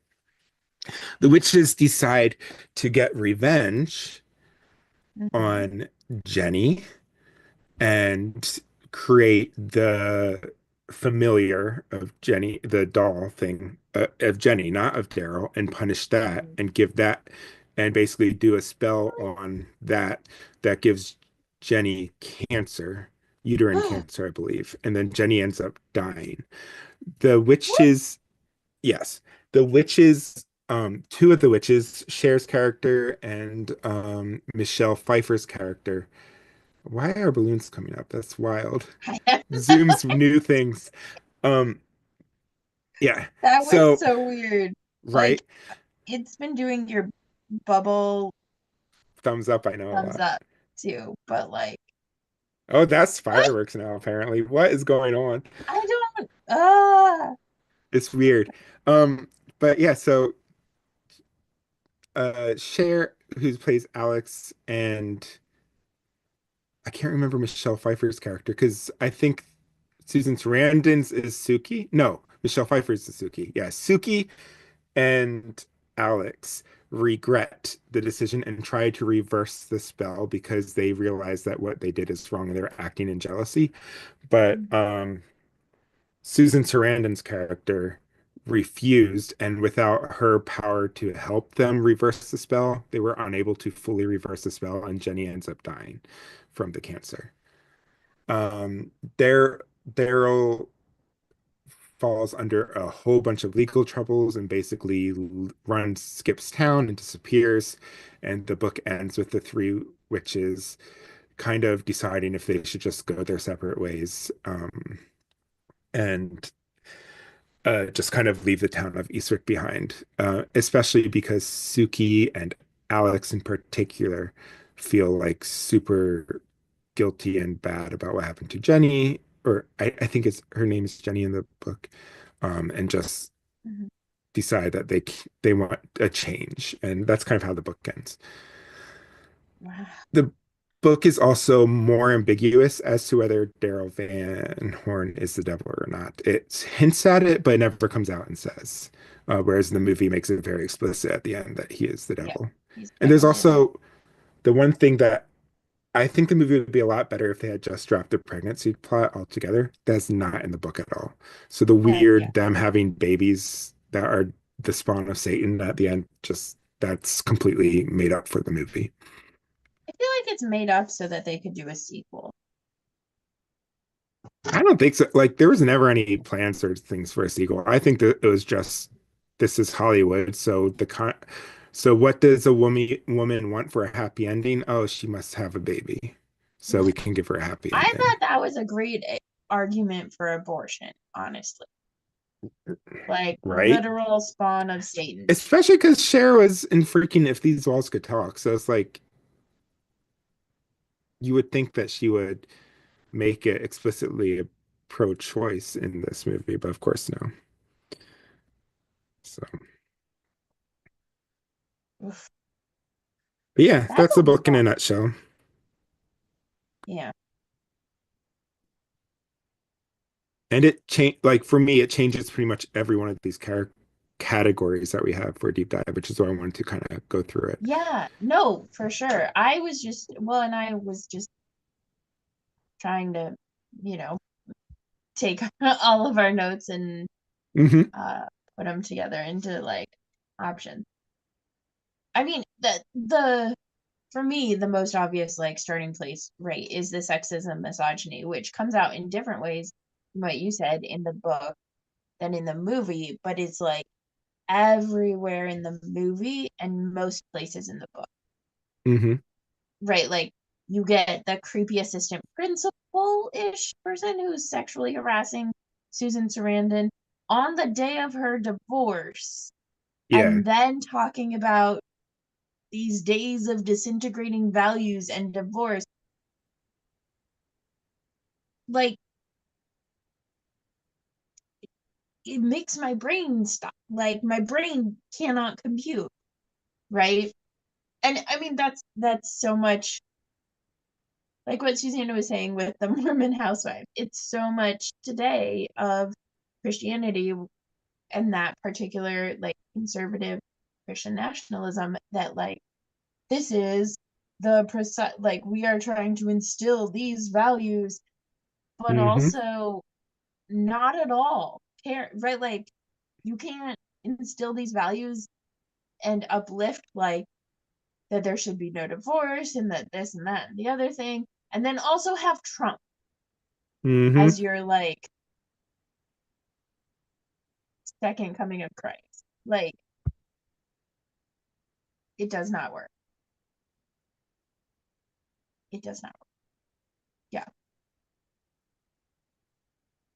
And one of the things that I really like about the book too is like kind of the moral of the books is like when a man, like women are powerful,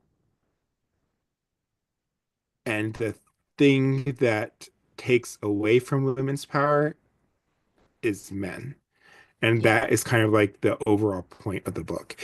Even to the Which I point that love. a man will turn the women against each other so that they're harming one another instead of actually harming who should be harmed, who is kind of Mm-hmm. instigating it and stuff. And Daryl is just as sexist and outspoken and stuff and described as ugly. Like one scene I love in the movie is when uh Cher's character Alex says to Daryl, she's like, "You want the truth?" And he's like, "Yeah." And she's like, "I think you're hideous. I think you're," like, she just goes through this whole thing like, "I think you are unintelligent." She uses the R word, which is, this was the 80s. This was not okay Mm-hmm. then, but like it was more commonly used then and stuff. But just like goes through this whole rant of all the ways that Daryl is gross. But then she hooks up with him anyway. Weird. But um but yeah, that's kind of the plot of the book too, is like none of them can understand why they're attracted to this man because they're like, he is ugly and he is rude, he is sexist, he's gross, and yet we find ourselves attracted to him. And so it's kind of to kind of like, I get the sense of like, for those of us who like men, it's kind of that like, "Ugh, why? I don't And want that's to. how There's you no know good that reason to sexuality like is not men." nearly the choice that people make it out to be, because there are far too many heterosexual women for that to be a choice.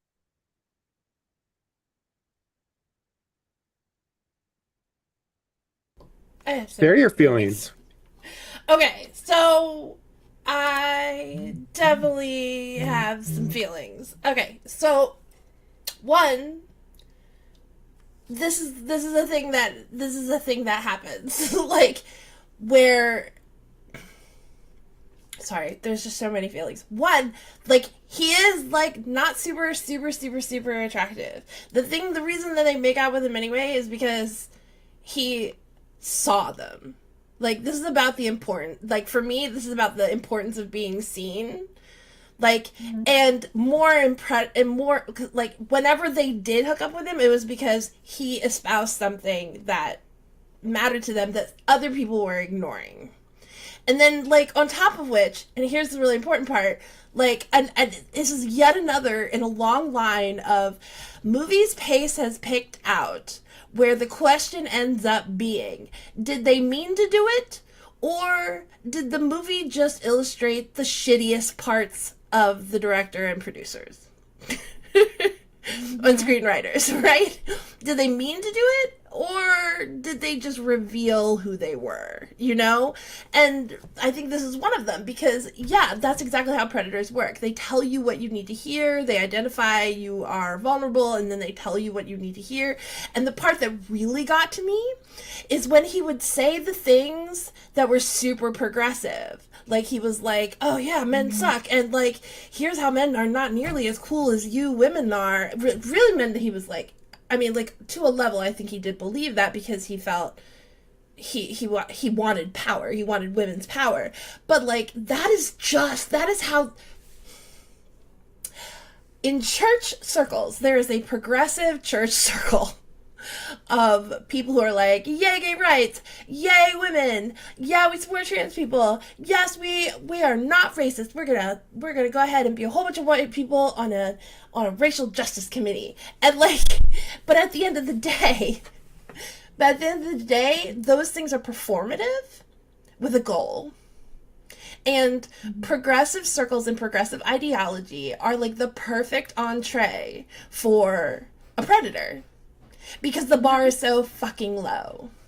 The bar is so fucking low that all you need to do is say the right things on Facebook, or in this case, talk about liking music, or in this case, talk about, like, yeah, you're sad because the world seems sad. Like, and that was, like, the bar was so low. He didn't actually have to do anything. He just had to speak it. And then everybody was like, oh my God, you're amazing. You're the best thing that's ever happened. And that's how the abuser gets in. In fact, I would venture to say that in progressive circles, it is easier for an abusive person to get in than anywhere else because the bar is so low. The door is not locked. You just have to kind of sort of get the password right. And the password is something that everybody else has been talking about on media. So you can figure it out pretty easy. And so these progressive, especially pastors, these progressive people will come into these circles and all they have to do is say, like, women are cool and equal on Facebook, and everybody's like, oh my God, you're so forward thinking. Like, wow. And they don't have to do anything. And that's how they end up hurting other people. Because when they get in there, the rest of the world has been like, oh yeah, like, well, he couldn't possibly do that because he espoused this one thing that was pretty, like, 101 level justice. And everybody just let him in. Of a certain former pastor of yours, which I won't say anything beyond that. The thing is I couldn't honestly right now know which one you're talking about. Because there are so many of them. I'm thinking about one who invited you to a coffee shop for an extended meeting. I was going to say, but there are many of them. That human, that asshole, that one was a guy. That asshole is the perfect example of this. He's a guy who comes in saying I think women are equal, and he puts it out there. He literally put a rainbow sign on his church, the church that he was going to refuse to do an RIC session in. The one the church that he said he does not need to have any LGBTQ competency in order to pastor. But he put the sign on there. He put the rainbow sign on there to draw in all the queers that were like, oh my God, a rainbow sign on the church. That's how low our bar was. We didn't actually make sure that there was policy and procedure in the organization's documents that would protect us. We didn't actually make sure that queer people were in leadership. We didn't actually make sure we just saw the rainbow, and that was the bar. And that's how they hurt us. Because they put us these low bars. RIC, to be clear for those of you who aren't Lutheran, is it's a Lutheran nonprofit that specializes in training mostly ELCA, Evangelical Lutheran Church in America, and Evangelical Lutheran Church in Canada, ELCIC churches, on queer competency, and recently they've also started training on anti-racism as well. And so it's a Also for process that a clarity, church can opt into. RIC is the name of the program, Reconciling in Christ, Yes, thank that you. the Reconciling organizations works. opt into. Reconciling Works is the name of the organization itself. Yeah, Yes, y'all, thank but you. I gotta interject here. The only thing they require for the stamp of RIC is that you have the welcome statement mentioning queer people in your. You have a welcoming statement, and they would like you to put it in your bylaws. They would like you to put it in your constitution, but you don't have to. You just have to have a statement, and then they come back around and they make sure that those statements are updated as as queer culture updates itself. But like, they don't run in there and say, hey, it's very rare. There have been some occasions, but it's very rare where they're like, you know what, we're going to pull your RIC status. Like, that's not a thing that happens very frequently. In huge, obvious cases, yes, but like, generally speaking, no. And not without a whole lot of press. So, like, our bars are pretty low, and I'm not blaming them for this. It's not like they have the staff, and it's not like the ELCA is putting any money in them. It's not like they're getting any program support. But, like, our bars are really low. And he was like, nah, I'm not going to do that. I'm not going to put a welcome statement in here, but I'm going to leave this rainbow sign up on our website in our church. Yeah. It's a mess. I fell for it. I fell for it until we got in a fight. And I was like, oh yeah, this is all performative. And that's the thing, right? Like, we all fall for it until it bites us in the ass. And part of my struggle, right, is like, how do you warn people when they haven't had the experience of getting screwed over? Yeah. Right? Like, how do you say, hey, I know there's a rainbow flag. I know the sign says all are welcome, but it doesn't mean what you, because I want people, like, particularly as a pastor, right? Like, I don't want to take anybody's relationship away, like anybody's faith away from them, or anybody's like faith community away from them. And also, when the writing's on the wall, like, I don't know. Yeah. It's hard. Yeah. Also interesting in the book is the church is very distinctly a Unitarian Universalist church. Ooh. And not a Christian church like it is in the movie. Interesting. And that makes the concept of Daryl being the possible devil even more interesting because John Updike himself was from New England, and I believe he also frequently attended Unitarian Universalist churches and stuff. So it's kind of this it's different when someone criticizes their own religion, I think, or one that they have experience with, than it is for someone to criticize another's. And so John Updike, I think, is making a commentary on, oh, us Unitarian Universalists are too scared to say evil exists in the world, and yet so when he comes in, no one is prepared for what happens if the devil actually shows up at your door, which I think is a very interesting kind of commentary on that church in the book. Yeah, that's fascinating. I am quite curious, actually. Like, what did either of you who are super theologically trained have any insights about the passage that was being read when he was brought into the church, the Elijah passage, or what that was, or the context of it, or? Oh, yeah. So that was really like well chosen, just for like for the words that were said as the door closed, right? But it's when Elijah wants to see God, and so goes up into the cave, and God is not in the fire and not in the earth, like not in the big, loud, noisy things that we think of when we think of like a very powerful God, but God is in the still small voice. And so the passage that gets read, like right when he closes the door, is when it says, "But God is in the still small voice," and not all of the big chaos and stuff that this guy just brought into the church. Hmm. Um, so Okay, okay. yeah, it's a fairly, like, we do read it in the Revised Common Lectionary. Um, but Yeah. I couldn't tell you when it comes up. It's in the Hebrew scriptures. In the book, there is a fairly similar scene um, where the pastor of the Unitarian Universalist Church is one of the men that one of the witches, I don't remember which one, is having an affair with, and then he ends up abandoning his post and runs off with a mistress. None of the witches, but like makes a complete left turn and runs off with somebody who is much younger and stuff than him. And so he leaves the church without a pastor. And so while they're waiting to call a pastor, there are several people who are like from the congregation who are just preaching and leading the service.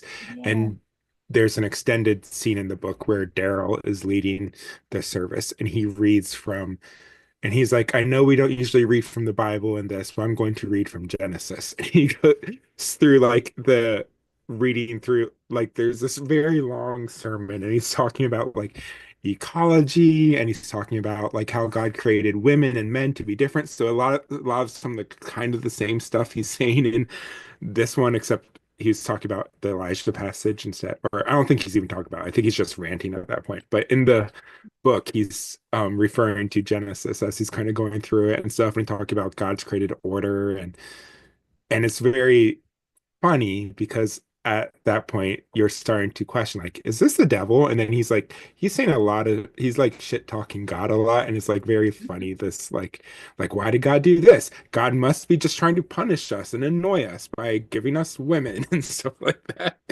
It's like, okay, Yeah. dude. Um, and then there is, okay, so there's a conversation I want to have about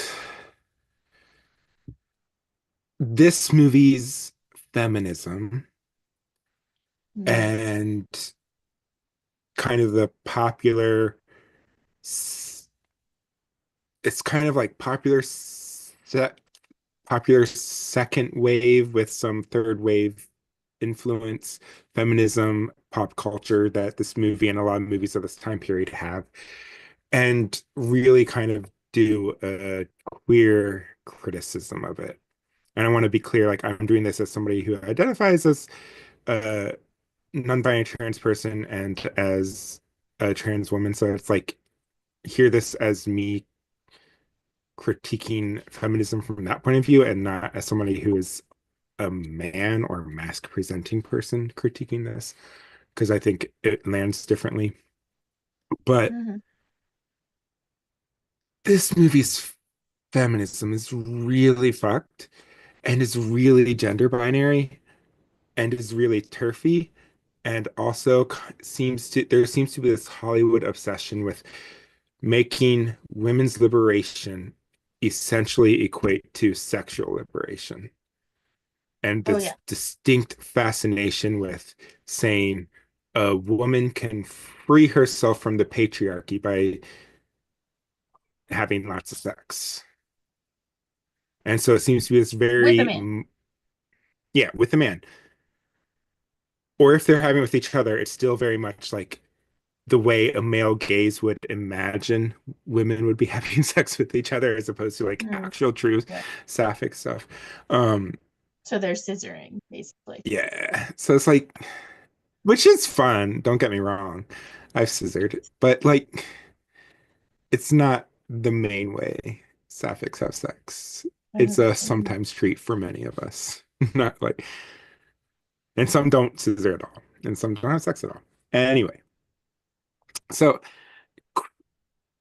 I really struggle with this movie because or with this kind of brand of feminism, and I would say with feminism at large, although queer informed feminism and stuff is emerging, and feminine, and especially like um womanist feminism and Mhm. stuff like that is just really awesome. And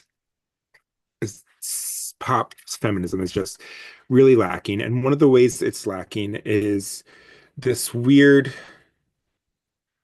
obsession with what makes women unique and somehow relating it to this unique sense of what a woman's experience is, as if there's one monolithic experience Mhm. of what it means to be a woman. Yeah. And that has been criticized by a lot of queer and especially trans people of saying, and it's also been weaponized, especially by TERFs, of saying like, unless you are born a signed woman at birth, you can never be a woman because you can never have the experience of growing up in a gendered world as a woman. Which is, And yeah. that is just not the case. And especially when that monolithic narrative, what it means to be a woman, is mostly what it means to be a middle class cis white woman, and any other Mhm. experience that doesn't quite, never quite fits into that experience. And yet that's kind of defined as like the moniker of womanhood. And Mhm. then it also gives us this gender essentialism of like Daryl's asking a lot of questions, which on the surface seem to be progressive and feminist, by saying stuff like, well, what does a woman want? Men are preoccupied about our dick sizes, but do I like how that gives a thumbs up? Dick sizes, fireworks. um, Dick sizes, fireworks. that was quite explosive. Um, but yeah, so like in that this is, well, what do women actually want? And Alex is like, I don't even know what you're talking about. And he's like, see, that's exactly it. Like women are just on a completely different level. It's like some women do think about dick sizes. Some women have dicks. Like you cannot Mhm. just create this monolithic narrative of what a woman expects out of a relationship, what a woman expects out of sex, what women like, what women really want, what women really act like, what women really do. And also to just claim it as, especially because women is, has, as has been pointed out by many womanists, but especially many Black trans authors have been doing a lot of really great deconstruction of the very concept of woman being a tool of whiteness. And so whenever feminism is Mhm. trying to unite a sense of womanness, it is uniting a very clear exclusionary sense of what it means to be a woman. Mhm. And so like so I feel like this film just kind of gets trapped in that, and even the book to an extent. I mean, John Updike's a white dude, and so like the book gets wrapped up in that. And so one of the things I really love about queerness is like, or about queer theory when it comes to gender, is that queer theory is very critical of any sort of stable category. And Mhm. so what it means to be woman is something that varies from performance to performance and is reified in the performance itself. So that's kind of a lot of big academic keywords to try to summarize. It's like saying there is no such thing as woman except in the moment it is being perceived. Mhm. Beyond that, there is no such thing as woman. So it's always this fleeting category. And yet, queer theory also recognizes the ways in which we need to have stable categories like woman, like lesbian, like gay, like queer, like transgender, for political progress under our certain and under our current political framework. But the problem is like queer theory kind of makes a criticism that like if we focus too much on gender politics and too much on identity politics, then we start to trap ourselves into these categories that become stable. And we are also, by doing so, excluding people who do not fit into these categories. And so so queer theory is always pushing against the concept that there can be a stable, permanent sense of anything. Which again, like I said, makes it hard to get political shit done. So it's like queer theory recognizes the need for things like feminism and stuff, but it's just also kind of points out it's like the concept of gender is societally constructed, as is the concept of sex, as in physical sex and sex characteristics. And so it's like, so queer theory is kind of like saying we cannot get too comfortable in the sense of saying in trying to do equality between genders and stuff like that, because that's ultimately continuing to construct these genders and reinforce them and reinforce the binaries and stuff like that and the power dynamics. And this all kind of stems from Foucault too, who basically says that when we, in his History of Sexuality, he does this amazing thing where he's talking about sex as in the act of sex. And he says, we have this narrative in our society that sex was repressed in the Victorian age. And in our modern age, we can finally start talking about sex and liberating ourselves from those outdated puritanical and Victorian notions of what sex is and stuff. And he says, but when we talk about sex, we are actually being the ones who are the Victorians. The very first chapter of his book is called We Other Victorians, as in saying, like, we are doing the very thing we're criticizing others of doing by being fascinated with sex and naming sex and turning it into a clinical thing that can be studied or a political thing that can be legislated. We are actually being more restrictive of sex than we are claiming the Victorians were. And it's kind of this very like satirical, like tongue-in-cheek kind of thing of saying, like, you all are coming to this book to read how scandalized the Victorians were about sex. Well, let me tell you, you are the ones who are scandalized by sex. Yeah. And it's very fascinating reversal. And so I feel like, and then Judith Butler does that kind of same thing with gender and saying like, when in us thinking we are liberating ourselves as women, we are actually reinforcing binaries as what it means to be a woman and kind of reifying that. So it's just fascinating stuff. Is it Butler who talks about positional discrimination and positional gender? Positional identity. Positional Perhaps. identity. Like, and I think the positional, like, I think it's Butler, but I remember the first time that I was reading about it, it solved so many problems for me, and it was the problems that I needed to have solved, because identity politics is a double-edged sword, and I don't believe the critics, the political critics that have been like, oh, our problem was the Democrats played too much identity politics. We didn't play enough, right? But Trump has gotten better at identity politics than we have, like way better. So I do think, however, that positional, what is it called? Positional identity. So it's like, for instance, like, I may not necessarily be female, but the rest of the world perceives me as female. And so as a result, I have a discrimination against me that I share with people who are female. Oh, that's not Butler. It's something like that. But I think it helps because there are, yeah. I think it's really important not to negate the oppression that a class of people have because of their positional relationship to what they are perceived as. Like, it's such a struggle. There's been lifeblood, sweat, and tears. Yes. And I don't want to, so it's hard for me to say, okay, there's no such a thing as female, but I do believe that there's, because I mean, it's not hard for me. Yeah, for me, I feel like everybody. You know, That's like, not Butler because, yeah, but I also hear what you're saying because Butler is very kind of clear on the sense that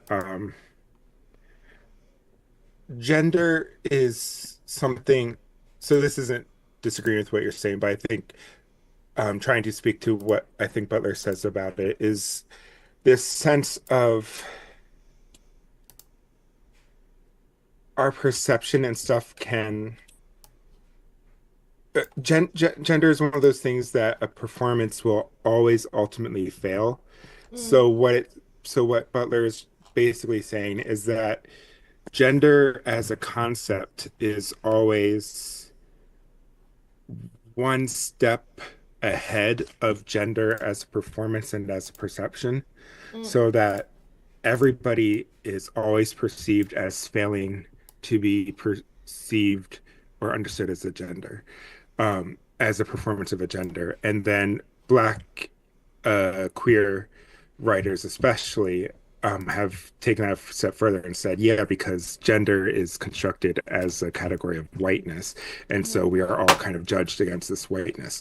But I do hear what you're saying about the sense of perception, and I think the pushback that this isn't something that I think Butler would say, but Butler is very much more the anarchist of gender as a concept, I think, especially in their more recent works and stuff. But I think what a lot of people who've tried to kind of unify feminism and queer theory have said is that gender perception and the ways in which people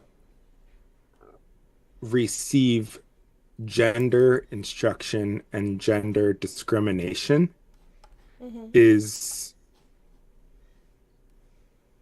can be talked about broadly, but still that category can never be stable because everybody can experience that. Everybody experiences their instruction and judgment and perception of gender differently in every situation. And so it's like, for me, I could speak to myself as like someone who was assigned male at birth. Um, in a room of mixed genders, mm, some people would assume I was a man or read me as a man or a boy, I mean. But I was always also not read as a man or as a boy by many of my classmates who would read me as a other or a queer or a woman or a sissy or something like that. So that I never, so while I may have appeared as a boy, I never was the, I was never in a stable place to be a beneficiary of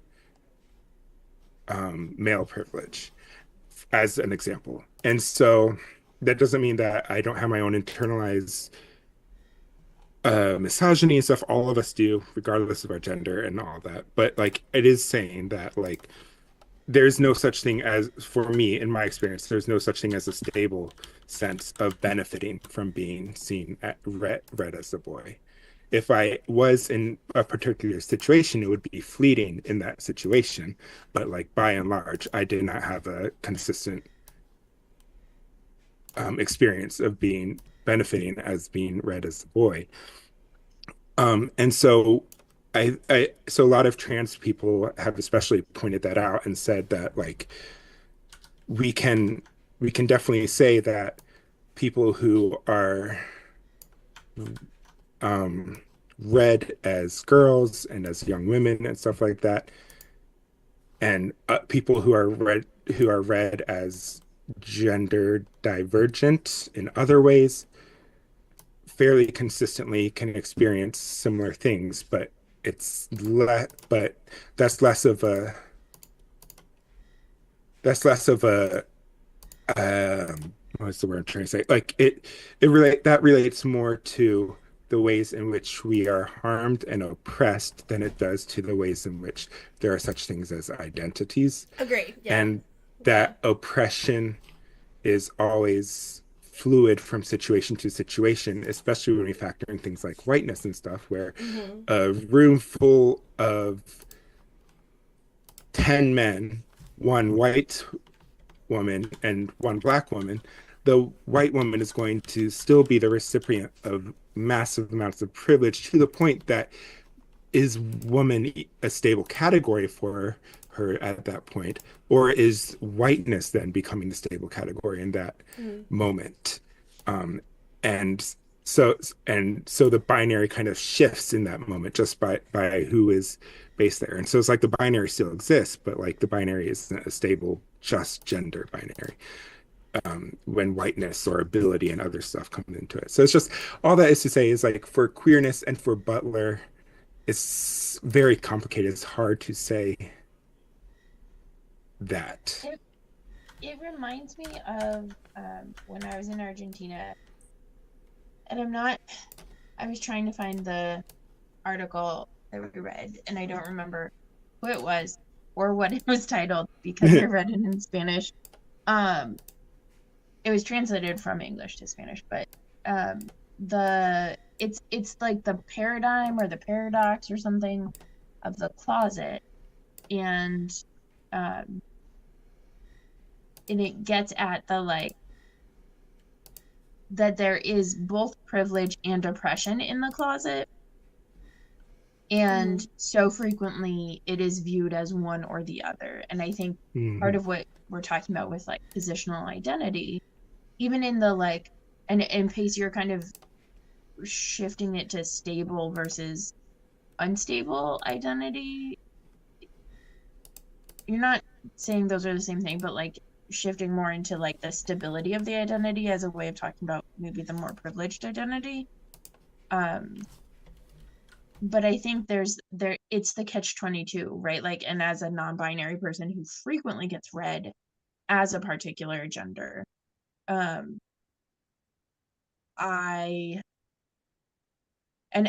have had, it was I think a Black woman who first, like, named positional identity in a way that I was like, that, like, introduced me to positional identity. But it was this, like, if you are getting, and it's like what you're saying when there's, like, one white woman, one Black woman, and a whole bunch of white men, right? Like, how do you get subsumed? And for that white woman, like, the whiteness comes out a lot, as does the womanness, but, like, the positional identity of being white, the positional identity that I have when people misgender me, is one that in some respects affords me privilege, and in some respects just is a different kind of oppression from being a white non-binary person. Yeah. But I think it's tricky because I think there is a different dynamic to how we all experience our identities. But also, particularly around privilege, I think it's important to acknowledge the positional identity stuff, because without, like, some sort of acknowledgement of it, it feels like a good way to, like, dismiss potential privilege that we are given, just from not. Yeah, I I think wasn't talking about privilege. Like, let me finish what I was about to say. I know. In the beginning. I'm trying to contribute to this conversation. Mm-hmm. I was not trying to say what you were saying. Okay. We're saying my thoughts on positional identity, because I think that, like, for me, positional identity comes in most when we're talking about privilege, and when we dismiss positional identity, it can be a way of, like, hiding or not acknowledging actual privilege that we are granted. Maybe not in all circumstances, right? Like, not a stable privilege, but it's still a privilege. And I think that that's it's really hard to talk about, right? I don't Yeah. want to talk about my positional identity because it's not my identity, but it is one that Yes. is imposed upon me. I think Yeah. Yeah, I think that I think as you're talking about positional, it is something I have heard and read about, but I do think it is perhaps more out of black feminism or womanism or maybe even black queer stuff than it would be Judith Butler too, because it sounds very much like that. And I think that's a good point you're bringing up, and I'm glad you are. Is like to talk about privilege is different from talking about identity and the ways in which privilege plays out sometimes overlaps with how our identity and sometimes doesn't, or sometimes is disparate from it. And yet, Mhm. um, and so queer theory is talking about identity specifically, as opposed to, in this particular instance, I'm talking about identity specifically, not about privilege. Queer theory does, of course, talk about privilege too in ways. Um, Can can I um, finish where how I started? yes, What? Okay. please. So like, reason I brought up the election is because I was saying that positional identity, talking about identity politics is a double-edged sword because it does stereotype people as a monolith. That's the bad side. And then the good side is that it does give them something to organize around. Okay, like, Yes. right, so like there's this double-edged sword of creating community versus Hmm. stereotyping. And what I liked about the concept, and I'm trying to remember where I read this, but where it came up had to do with politics, and it had to do Yeah. more with less with privilege and more to do with community, and it had Yeah. to do more with, yes, this is an identity that I don't have, but because I am perceived as this identity, I have some things in common with people who do have that identity, Hmm. and that those are places where we can organize without, so Yeah. that if it was talked about more often and was more clarified what positional identity was, then it does a couple things. One, it allows us to organize without changing our identities, and two, it allows us to firmly name the parts of our identity that are us and the parts of our identity that are placed upon us because of some sort of Yes. discrimination. And that's really important. And it's like one of the things that the feminist movement has yet to get right. And black women are Hmm. the ones who are fixing it, honestly. Is that my definition as a woman has to be something that I come from, that I have. It can't be that I am a woman because people who look like me are people who are bleeding to death in a parking lot because Roe was overturned, are people who are killed at once every 45 seconds in a domestic violence gun incident. Is that, like, I can't define my Hmm. identity entirely by that, but it's important that I name Yes. that. So And like having some sort of way of taking identity and splitting it, not splitting it, but having parts of, but being able to take part, look at our identity and say, this part of my identity isn't something that I came up with, but was something that was thrust upon me, and it was thrust upon you yes. in a different way. And that's where we have community, allows me to build community with people who don't have the same identity as me, but who experience the same things as me, Yes. and I don't have to like change my identity and who I am in a way that is it completely in line with the oppressor and not Yeah. And myself. I want to be very clear here too about when I say identity, I'm speaking of something that overlaps greatly with what you are speaking of as identity, as I am hearing it. And also, I mean it a little bit more nuanced in queerness. And so, first, I want to say is that I want to just be outright and say for all of our listeners, especially if you're not a trans woman, I want to be abundantly clear that Turks are absolutely wrong in saying that trans women at any age um, necessarily receive male privilege. That's just categorically something that cannot be true about the trans women community as a whole. That's not to say some people don't and some people do, but just to name it as something that TERFs often say about male privilege and trans women, and that's why trans women can never be real women, is because they experience male privilege. And many trans women talk about saying no, even when I was thought I was a man or was perceived by those around me as a man, there was always a misogynistic way in which I experienced harm around gender, as if I was always categorized as woman in some ways. And so, like, I think it's one of those things that needs to be said for to kind of combat the ways that people with very loud voices, like J.K. Rowling, talk about trans people.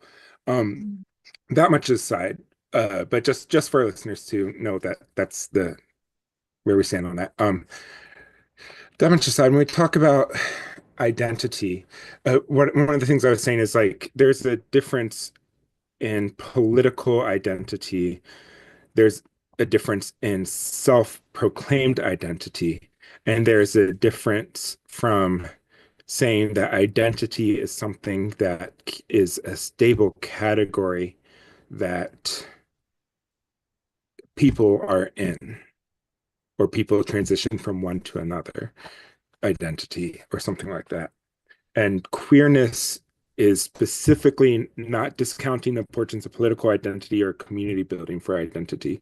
Or I would say queer theory also does not disagree with positional identity, as I understand it.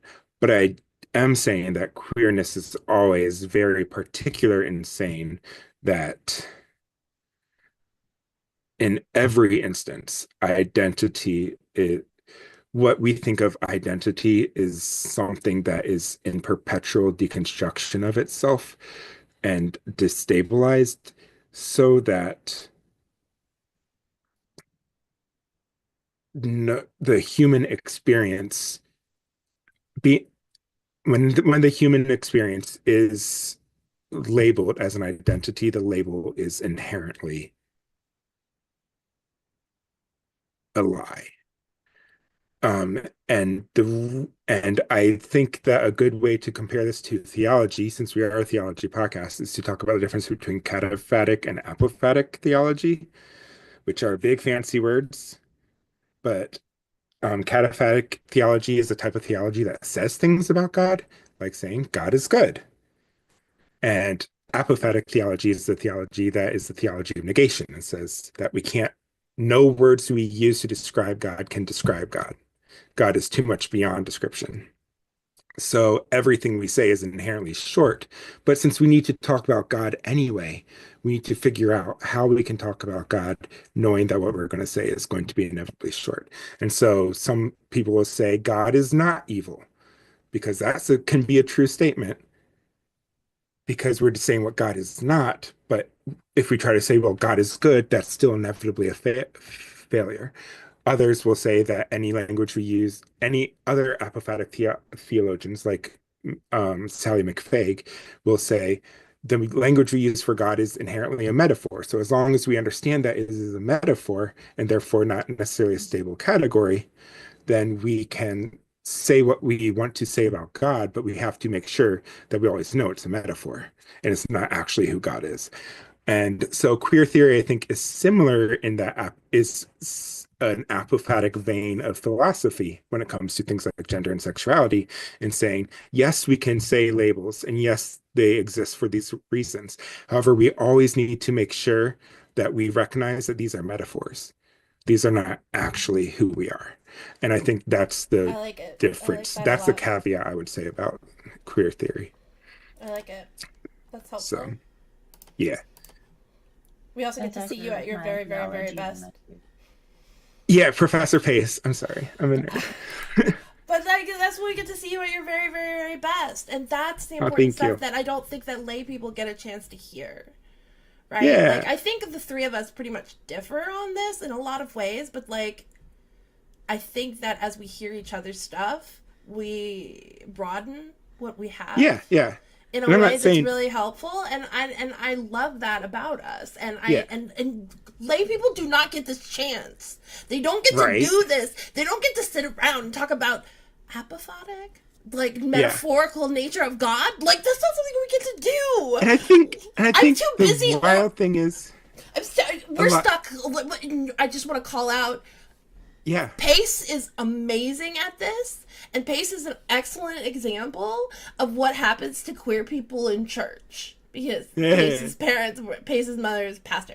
So, like, this is what happens. We all end up having to become theologians in some freaking way. Like, I don't have any theology background. Let's be really clear.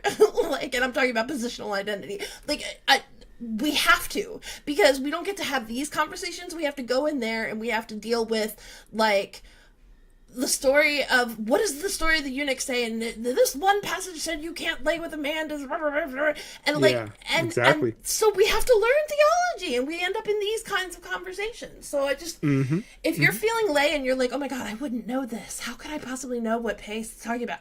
This is how I learn shit. Is listening to Pace. We have to teach each other. That's Exactly. Like that's queer And history. I And wanna that's be queer clear. culture. 100%. And I want to be. Oh, go ahead, Emily.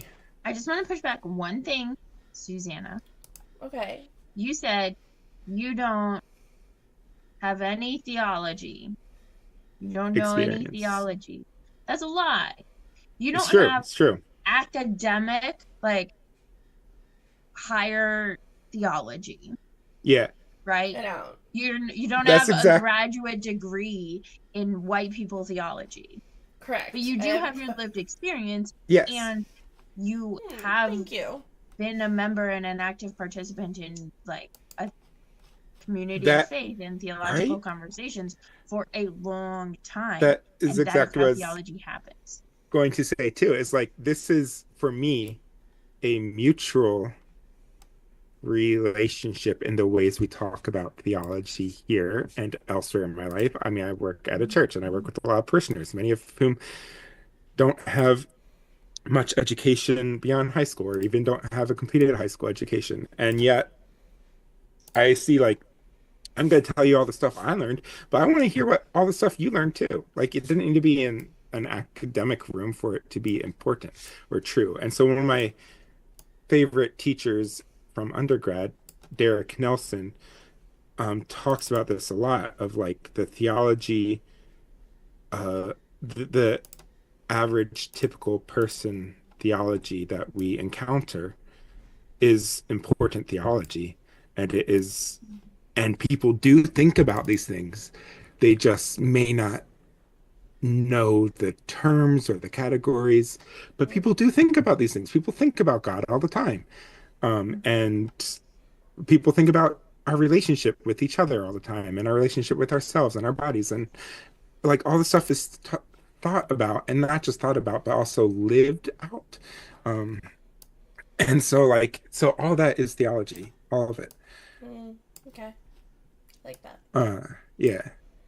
And I also want to be clear, like when I speak about these things too, another point of clarification is when I say queer theory says this or whatever, I was speaking specifically like of my interpretation of queer theory, and also like and I try to quote people as I name, like reference who I'm talking about, like Judith Butler and stuff like that.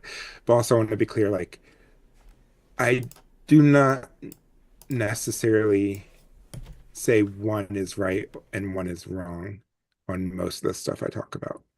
I'm just kind of like saying this is what queer theory says, this is what feminism says by and large, and stuff like that. There are some the theologies I do say are wrong are the ones that are like actually harmful. So I think it's fun to have friendly debate about stuff like this. But when it comes to shit like the weird women have to have a baby to be happy ending of this movie, like that is just harmful bullshit. That's wrong. That's bad. Agreed.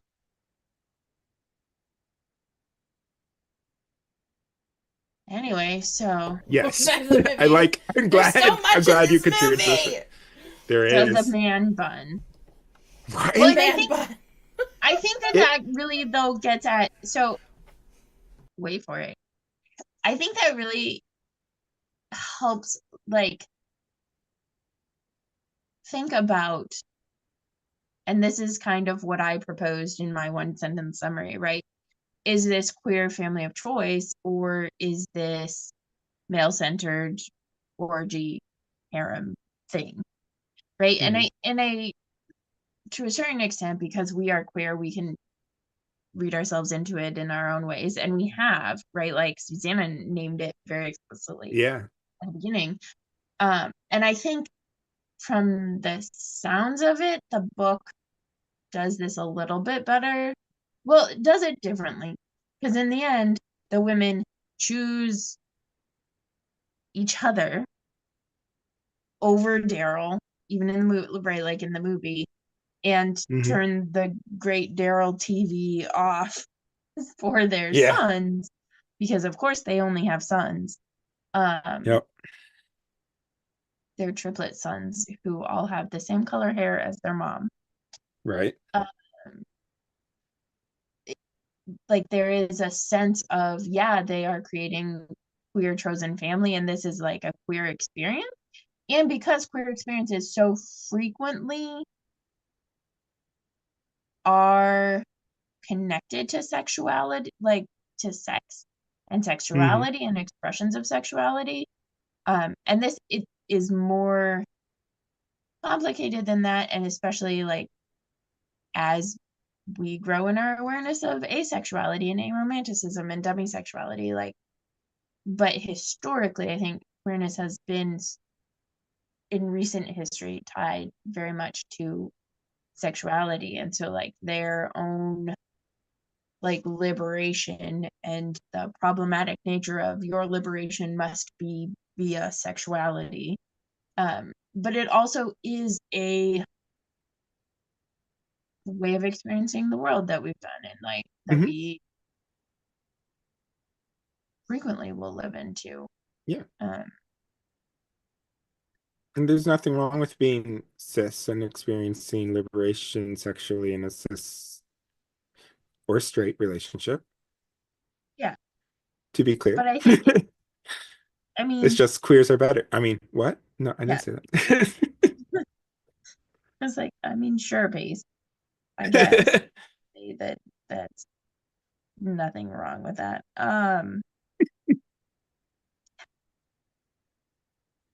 Uh, yeah, I don't know. I'm still trying to figure out how this movie is queer. Like it is queer, and it's very Hmm. queer in the like queer coding lesbian polyamory stuff, but like how much is that? I guess the question that I'm trying to ask is how much of that is queer coding, how much of that is queer baiting, and how much of that is really just cis man misogyny understanding any form Yeah. of women's sexuality as an object for consumption.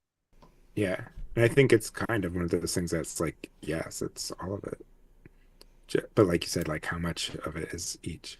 And I mean, that's what I and said in the it's like, beginning. Like, yeah, you can't really disentangle it. It's all, yeah, it's all in Yeah. there. And even the book too, like the book is more explicit in them being queer and polyamorous, but it is still written by a man. And even though there are sex scenes in there, it's written by a cis man talking about women having sex with each other as someone. And so it's like, again, going back to experience and identity, it's like you can talk about things with which you have no experience. However, it is best to listen in those situations from Mm-hmm. people who do have that experience. So for a cis man writing about lesbian sex, even though it's in some ways intentionally queer and trying to talk about it from a woman's point of view, he's still ultimately going to fail because like that's not who he is or his experiences. So it's like it's always going to have an aspect of a male gaze to it, even when it is meant to be empowering of women and intentionally queer. Yes, and so right, like I follow this one TikToker, CM Alonji, and I'm not sure if I'm pronouncing her name right. She does cafe latte, and um, out of that is coming a book, but like it's like this ongoing story about cafe as an FAE latte. This cafe that also has like mystical and magical creatures and stuff, and Mm-hmm. one of the things that she said that she talked about in like a one of her TikToks that was like not part of the story was like when she was in November, I think, for Native American Heritage Month.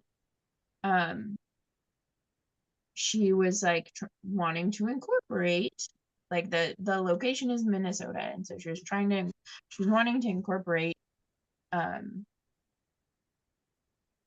one of the like more mystical people in a native culture in and I don't remember all of the details. But so she was like thinking about particular cultures and particular tribes and stuff, and so like way ahead of time put an ask out of like, hey, this is what I'm doing, this is what I'd like to do. I'd love your feedback. Let me know if you have any recommendations that you'd like to share, that sort of thing. And it's like the number of different responses, right? Of no, you can't do this, that's ours, you don't get it, you don't get to do that. And oh, I think it's great, I'm glad you're doing this and doing the research, here you go, and like everything in between and beyond. Mm-hmm. And ultimately, like, yes, she cannot do it as well as a native person. And Yes. also, if white people can only write white things and men can only write men things, and right, like there's Oh, I hope it's I the wasn't saying dynamic. that. No, I know, but like Okay. that dynamic comes into play, right? Like nowadays, more so than in the 1980s when that was not expected, Mm-hmm. right? Like now I'm like, yeah, you should write a sex scene between two women, and you should figure out how to write it well, Yes. or pay someone else to Yeah. write the story. Yeah. I think Other that people that's have that story in their head. this is a great conversation about that. I'd love to. There's so many movies we could kind of use as a springboard for this conversation, particularly about how to tangle with representation and aim for aspects of authenticity within the context of creative works and stuff like that. Um, so I agree with you 100% on this. Like it's one of those things that cis men should be more inclusive in their writing of women and women's experiences and non-binary people's experiences and all that stuff. And also kind of like you and it's that and also pieces. And also we need to empower, not just empower, but not empower, that's not even the right word, but give greater space for people who are not cis men to tell their own stories, and greater platform for that and awareness of it. So it's a both end, I think. Yeah. Yes. Yeah. Um, So yes, kudos to so I will say like kudos to John Updike for doing this, especially in the 80s, like writing a book that really tries to center women's experience. And he was also kind of a trashy human to his first wife. And I wonder if part of this is oh, I was a real asshole. Let me try to work through some of that stuff in writing, which doesn't excuse what he did to his first wife by any means, but it's still, I can see that kind of being perhaps a motivating force of like, oh, I really treated this woman in my life badly. I should This is how try to he's do trying to make better. amends, Yeah. not just die. Yes. Not just diet. See? So it does pass the HNAC test, spoilers, but only because of John Updike trying to work on it instead I of just mean, dying. you know, yeah. This episode is so good and so long, but I want to make sure we get to everything that you all wanted to talk about before we get into it. Slower. Is there anything else you want to kind of Um, dive into before? I just want to say I have two things. Hmm. One, I didn't name it earlier, but the connection with the Jinx goes with the Yeah, sexism and thank you misogyny. for bringing us back to that. And I had a place where, oh crap, hang on, battery's gonna die.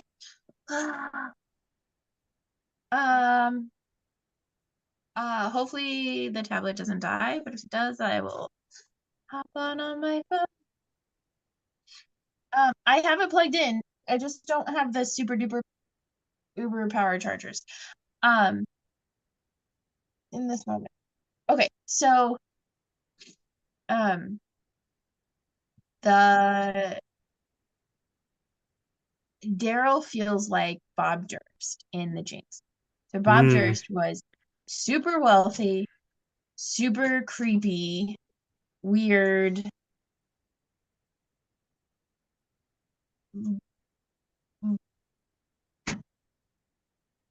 like had a compelling magnetism kind of thing about him, that people just got like sucked in by.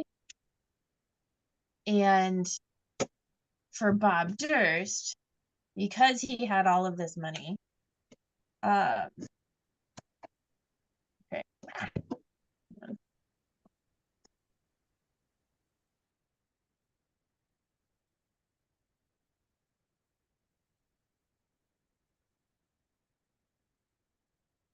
It appears that Emily has frozen, for me at least, in the middle of their discussion of Bob Durst. So while we wait for Emily to return from being frozen land or whatever happened. I went in there and gave them oh, I see what happened. Hold on. They're coming back into the Zoom. Sweet. Yay. Now let's see if they can get in. Now I have their old them and their new them. There's gonna be I like it. multiple thems. Oh, Hi. Now they're back. Okay, sorry. Yay. When I unplugged. There we go. All right. When I unplugged to replug in the like faster charger, it immediately died. Oh no. So I'm on my phone. Hopefully this doesn't totally mess with the Facebook Live. No, you just temporarily became me for a second. It's good. Lovely. Okay, so Bob Durst and Daryl Van Horn, which is not a very foreign name there. Yeah. Which I think Susanna mentioned. Right? That's a weird thing. It's like, why do you mean it's foreign? It's because it has a van in it. Makes it German. Both of them are like not necessarily attractive in a conventional sense. And to varying degrees, I don't find that either of them at all attractive, actually. But they have some sort of like charismatic like thing that like compels people towards them, and that like it's really easy for them to say things and people like believe it or follow it or whatever. And the thing about the Jinx and Bob Durst is that so many people just go along with it when they realize that he probably killed all three of these people. Like, even though like they just keep going on with it. I think money has a lot to do with it, but even so. But the thing about the women in the witches of Eastwick, is that when they realize that Daryl has actually killed that woman, they're like, oh shit, like, nah, we're out now. Like, not happening, not gonna do it. And so I was just like, and then they start plotting for his demise. And I think like this, spoilers for the HNAC test, but like this is realizing that you've made a mistake in who you are family with. and working to fix that mistake. They fix it in a like, particularly violent, deadly way, but yeah. Yeah. And no Yeah. one really dies in this movie except for the one woman character. Hmm. But even Daryl isn't like fully dead. So he potentially would have an opportunity to repent, but since he's literally the devil, I don't think that's likely. Yeah, like well, and he doesn't die in a redemptive way. Hmm. Like it is the redemption in his death is not his redemption, right? It's Yeah. the women working on redeeming Hmm. themselves from the harm that they caused. Yep. Yeah. Yeah. Also naming, I think the only other thing that I really had was naming and like the power of a name, right? Like Yeah. Daryl Van Horn is a spell in and of itself, and that's how she like breaks her leg, which is weird to me. Um, but also shout out to Doctor Who for teaching us very clearly the power of naming and the power of words. And that Hmm. goes with like the R word that they used and like the racism that is just like built into Hmm. 1980s racism, just kind of built into the movie. Yeah. But also I was thinking about this. Because our house has been in such chaos and upheaval for like the last several months. Also, in the first year of us having our dogs are just like there's a lot more anxiety in the house and in the dogs. And Bailey in particular, like, was going with me to hang up canvases, and she hates ladders. Like, Oh. she understands them to be, weapons or whatever. And then I was climbing up one, and so she was just like an anxious mess.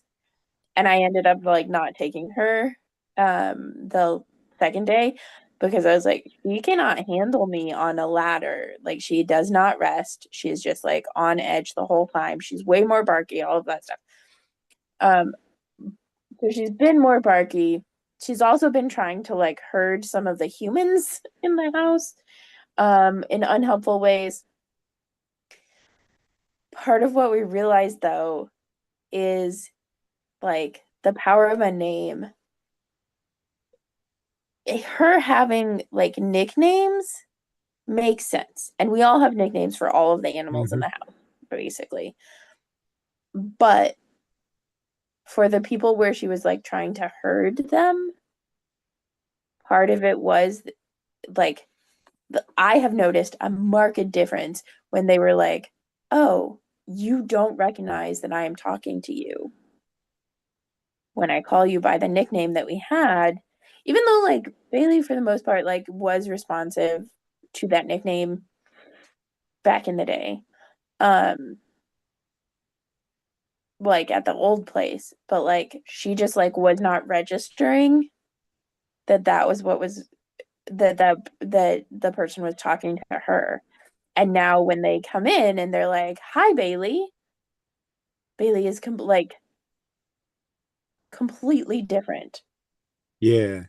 And There's it's really cool to see even in like a dog that where like we don't talk about that part of dogs' names. Like we always want a dog to like have and know their name, but like to see how big of a shift it happened hmm, literally overnight yeah. in starting to use Bailey instead of Bebe or like some of the other words we use for her. So Yeah.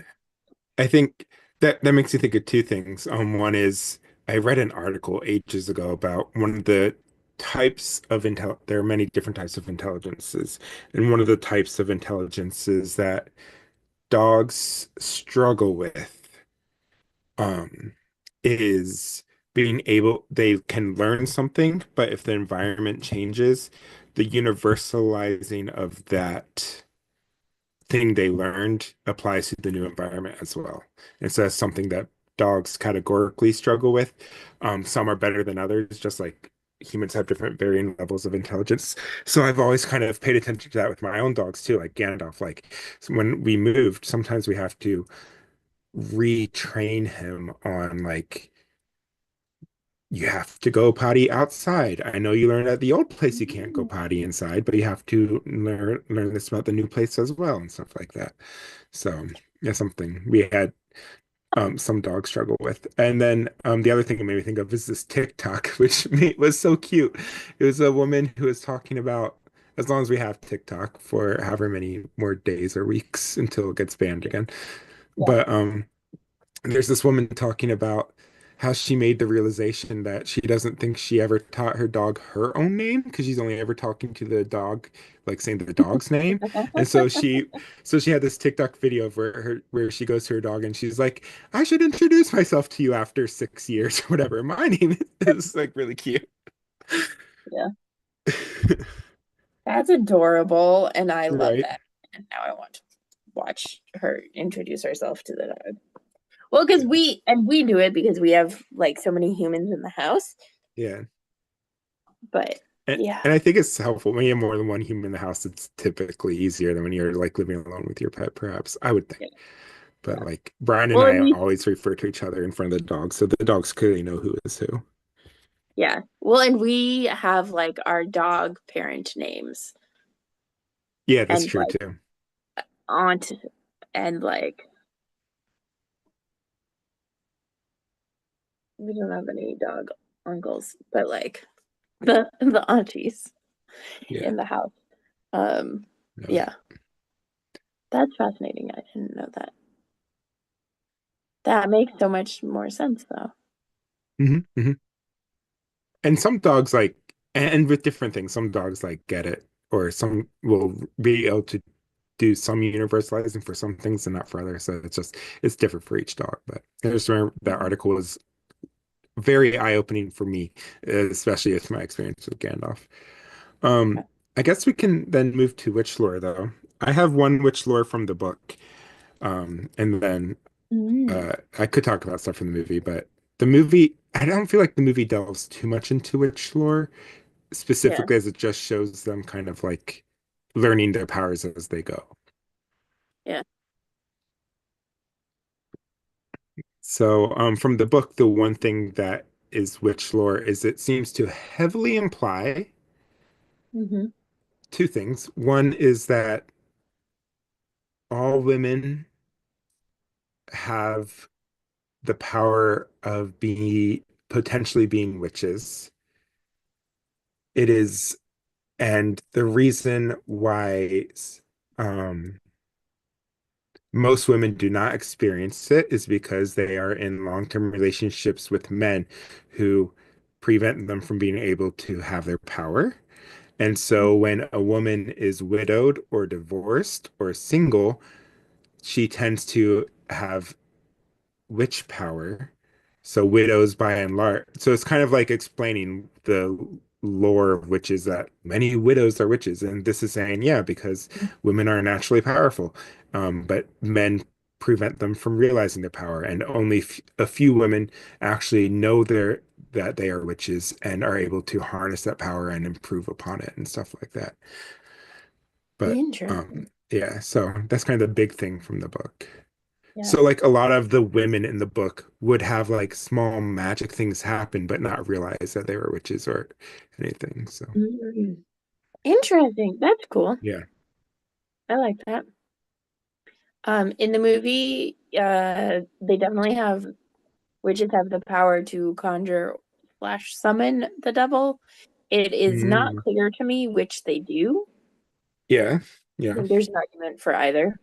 And cherry pits can be sent from one place to another person's stomach. Yeah. Those were my big witch lore.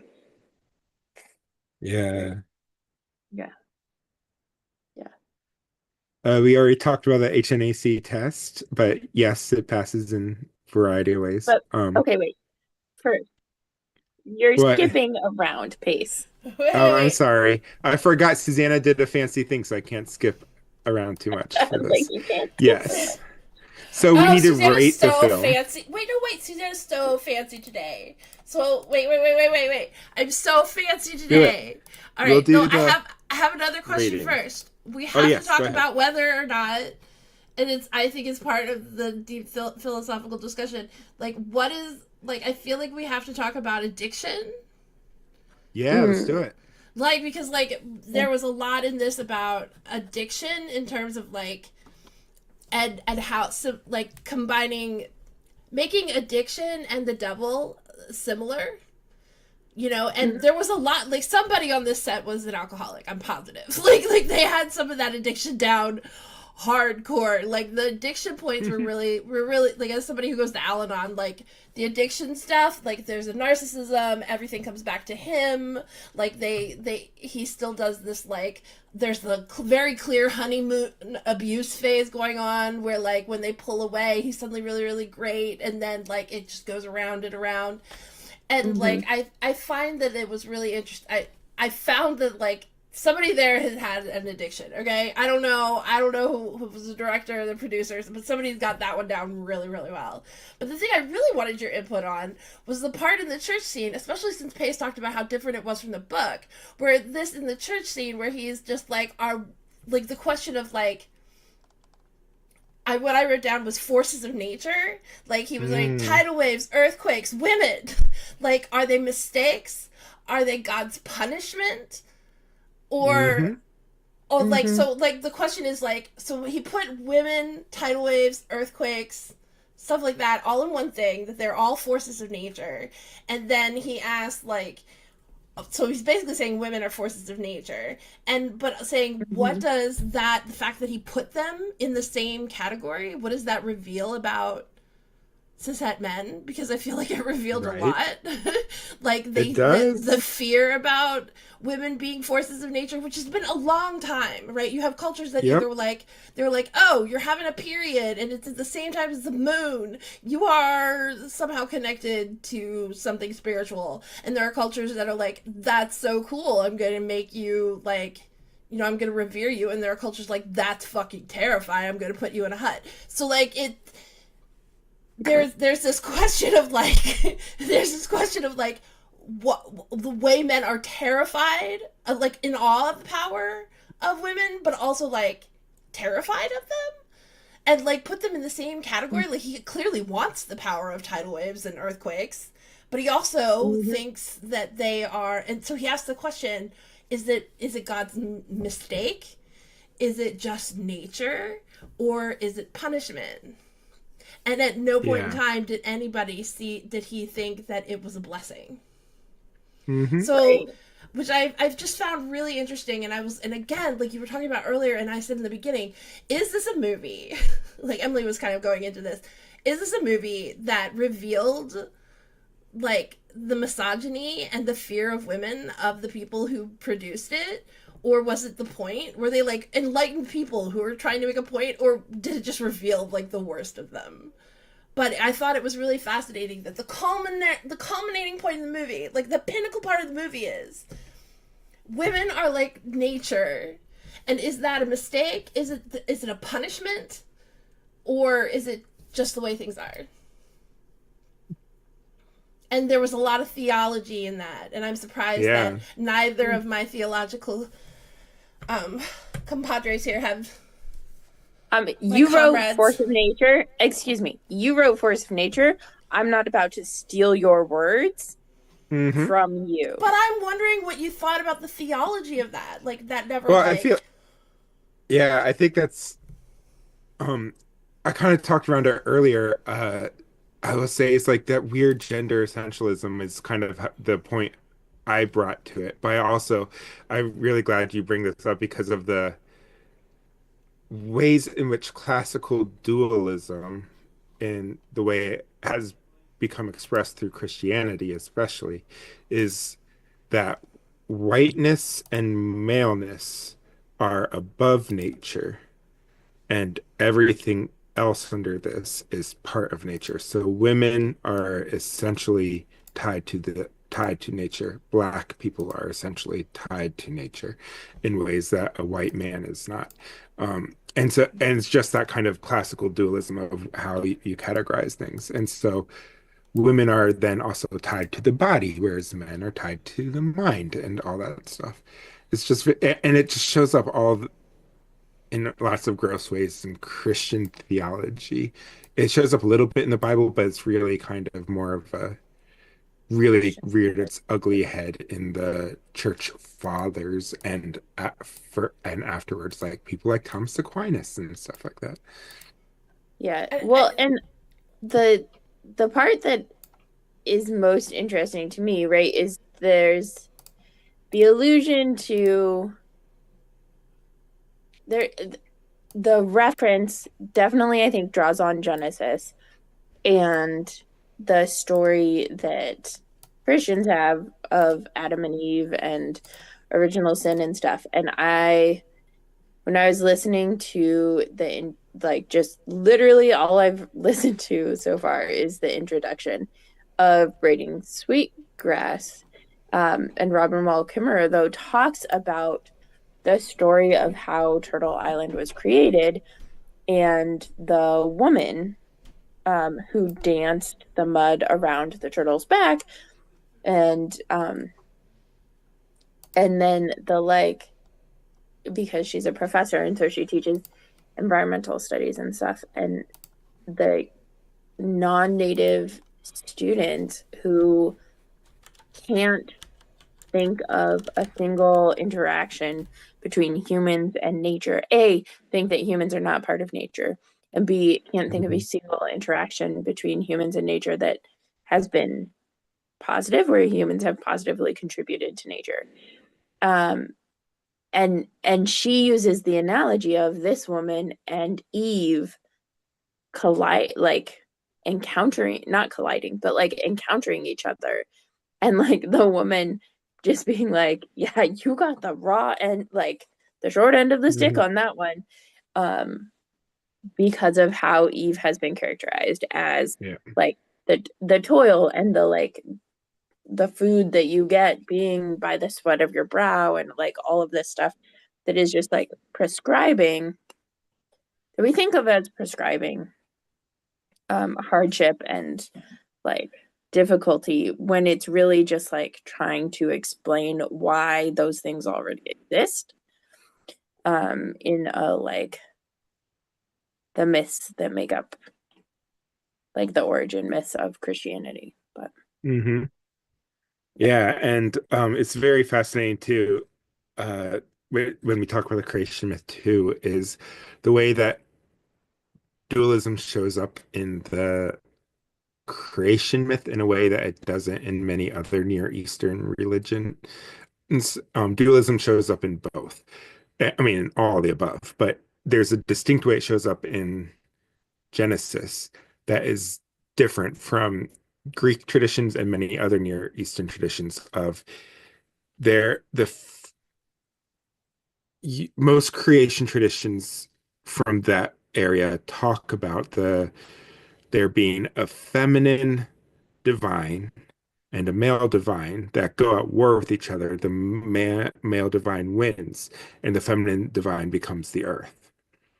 Whereas there's a battle that happens between them.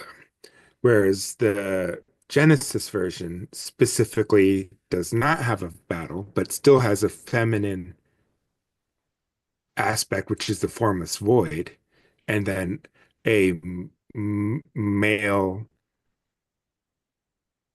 deity subduing the female with just a spoken word. And oh, here so I thought there's it a was like very, flirting and seducing, but okay. yeah, I mean, you can interpret that way too, but that's kind of like the way I think it's been pointed out that the Genesis narrative is different, which is just fascinating. I like the interpretation of seducing though. I like that more. But yeah. I think Susanna and I actually did like in 2021 when JM was doing the Easter Vigil, we did the Genesis 1 creation account, and I'm just saying, not Yeah, a I new love it. idea. it was very sexy. It was very, very sexy. The idea of like the idea of the clash and the pull and the push and pull between the earth and the sky. I mean, Yeah, like, it's very I love sexy. it. The separating the waters from above from the Right? waters below. If you Hello! That is some if sapphic you shit! all have not read one of the most erotic Gnostic pieces and also proto-feminist Gnostic pieces of writing from the Gnostic scriptures, read Thunder Perfect Mind. I beg of you. It is this long form poem about the feminine divine, and it is very erotic, and it is amazing, and it makes me think a lot of like what you guys are saying now about that interpretation Genesis 1. So Thunder Perfect Mind. You can find translations of it online for free. But I think now we can finally rate Okay, the wait. film. Okay, yeah. Read the film. Okay. Okay. So out of 10 spell books or grimoires, or however you want to define it, they do read out of a spell bookish kind of thing in this. Um, what would you rate it? And do you have a favorite kill? Trace, you have to go first. I have to go first. Yeah. Uh, since I talked about the book so much, I'll rate the book as a 7.5 out of 10. I'll rate the movie a 6.5 out of 10. Um, and the movie would have been higher, except for reading the book and seeing how different it was in the ending made me real, or not the ending, but like kind of the moral of the story makes me like be like, oh, but the movie could have been so much better if they just leaned to that a little bit more.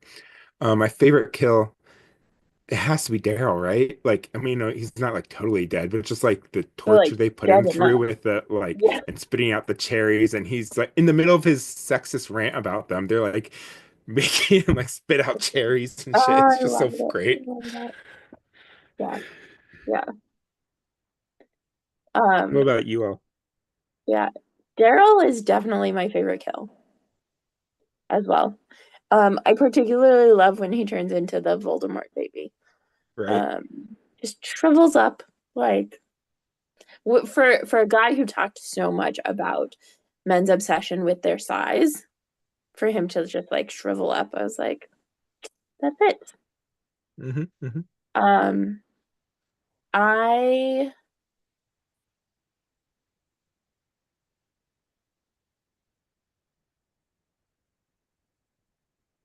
I would rate it, I think, a 7.5. This is the problem with our podcast is every time we just have such great conversations that I like feel really good about the Mm-hmm. movie, and I'm like, this is a great movie, even though what we also talked about is like the terribleness of things. So Mm-hmm, mm-hmm. yeah, What was seven your and a rating half. again? Okay. 7.5. You guys go so fast. Hold on. Mm-hmm. 7.5. Half. 7. Got it. Boom. Love it. What would you rate it, Susanna? Especially since this is a favorite of yours. I'm curious. Well, not necessarily a favorite, but formative one of yours. You know what? Like, I honestly am going to give this like a solid 8. Like, I love it. Yes. and I, it's a good solid 8. Like, for Had the I- time that it was in, Yeah. I do feel robbed, Yeah. so it can't get any higher. I have a feeling that the only reason that it didn't go lower than 8 is because Cher wasn't having anybody's fucking nonsense. Right. Like, I really, I really to- believe that. I have to tell you, like, had I seen this movie when I think had I seen this movie after I had seen Fried Green Tomatoes, or before I had seen Fried Green Tomatoes, I mean, had I seen it before, I think it would have kind of been the same sort of movie that Fried Green Tomatoes ended up being for me, which is that formative, like, I just love it kind of thing. Because part of it is like, I kind of want to be Alex. She has like this tomboyish name. She dresses in like Alex is, overalls, and like, it's like, right? Cher, Yeah. Cher is hot in Oh, this yeah. movie. I want to be her. And so like, Oh yeah. yeah, I think it'd probably be an 8 out of 10 for me too, had it been had I So- seen it a little bit earlier in my What was the name of transgender the woman who sapphic was like? awakening. What was the name of the woman who died? Who was like church something or another? Anita Bryant. Felicia, Oh, the church lady. Anita Felicia Bryant. Alden. It's like Anita Bryant. Felicia Alden. No, okay. That's Yes, so Anita funny. Bryant.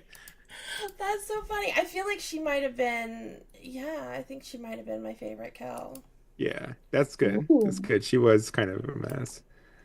I also think Suki is kind of hot with the glasses. The I'm scenes gonna where write she Anita wears the Bryant glasses, down I'm here like, because oh. that works. Yeah, I like it. That's fine. All right, are you Perfect. seeing my beautiful like graphics? Can you see them? No, we cannot. I don't have it up, but All right. I don't know if I will when I watch it back. And I love your beautiful graphics because you're amazing. I figured it out now because you told me the order Yeah. and now I've got it. So now I've And got then I Tombstone, instantly changed the order. and then by you accident. instantly changed the order. You And I tried to was do like, that. I was like, why would you do that? I mean, Yeah. I had a graph. Like it's like It's kills, awesome. and then the tombstone, and you can write in the name in the tombstone. And I literally Oh, made that's out cute. 10 books, spell book gifs, and then I copied it 3 times, and then I also added a little half one because I knew you people were gonna do a half. I knew you were, so there's also a little half gif that like wiggles in the air. Like it's I a love whole. I was very excited about I it. can't wait to watch it back. I'm so excited. I just want to like fast forward to the reading the film. Does this mean now, Emily, that you'll actually start listening to / watching our episodes after notoriously never listening to or watching to our episodes? That's cute that you think that. Okay, I do have something to interject before we get to does it pass the HNAC test? Okay. Mm-hmm. Does it pass the Bechdel test? And the funny thing is, the movie actually kind of comments on this. I know, but that's Alex why I'm is even like, asking. why are we always talking about men? I don't think it does, honestly. What about Susanna's favorite kill? Right? She's talking about the women, and sometimes it's what the women are doing with Daryl. But is it always about what the women are doing with Daryl?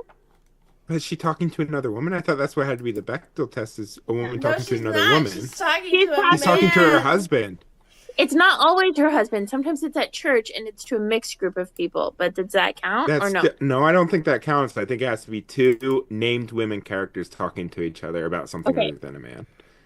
So it has to be. Is there okay? Who's the doctor at the hospital? I don't remember. At a woman or a man? I don't remember. It's a man. It's a man. Yeah, I don't think it passes the Bechdel test. It does not.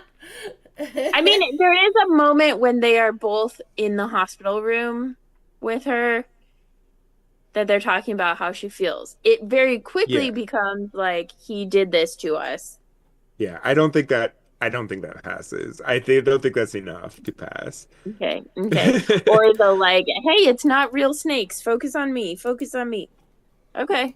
Right. Yeah, I was just trying to see if I could find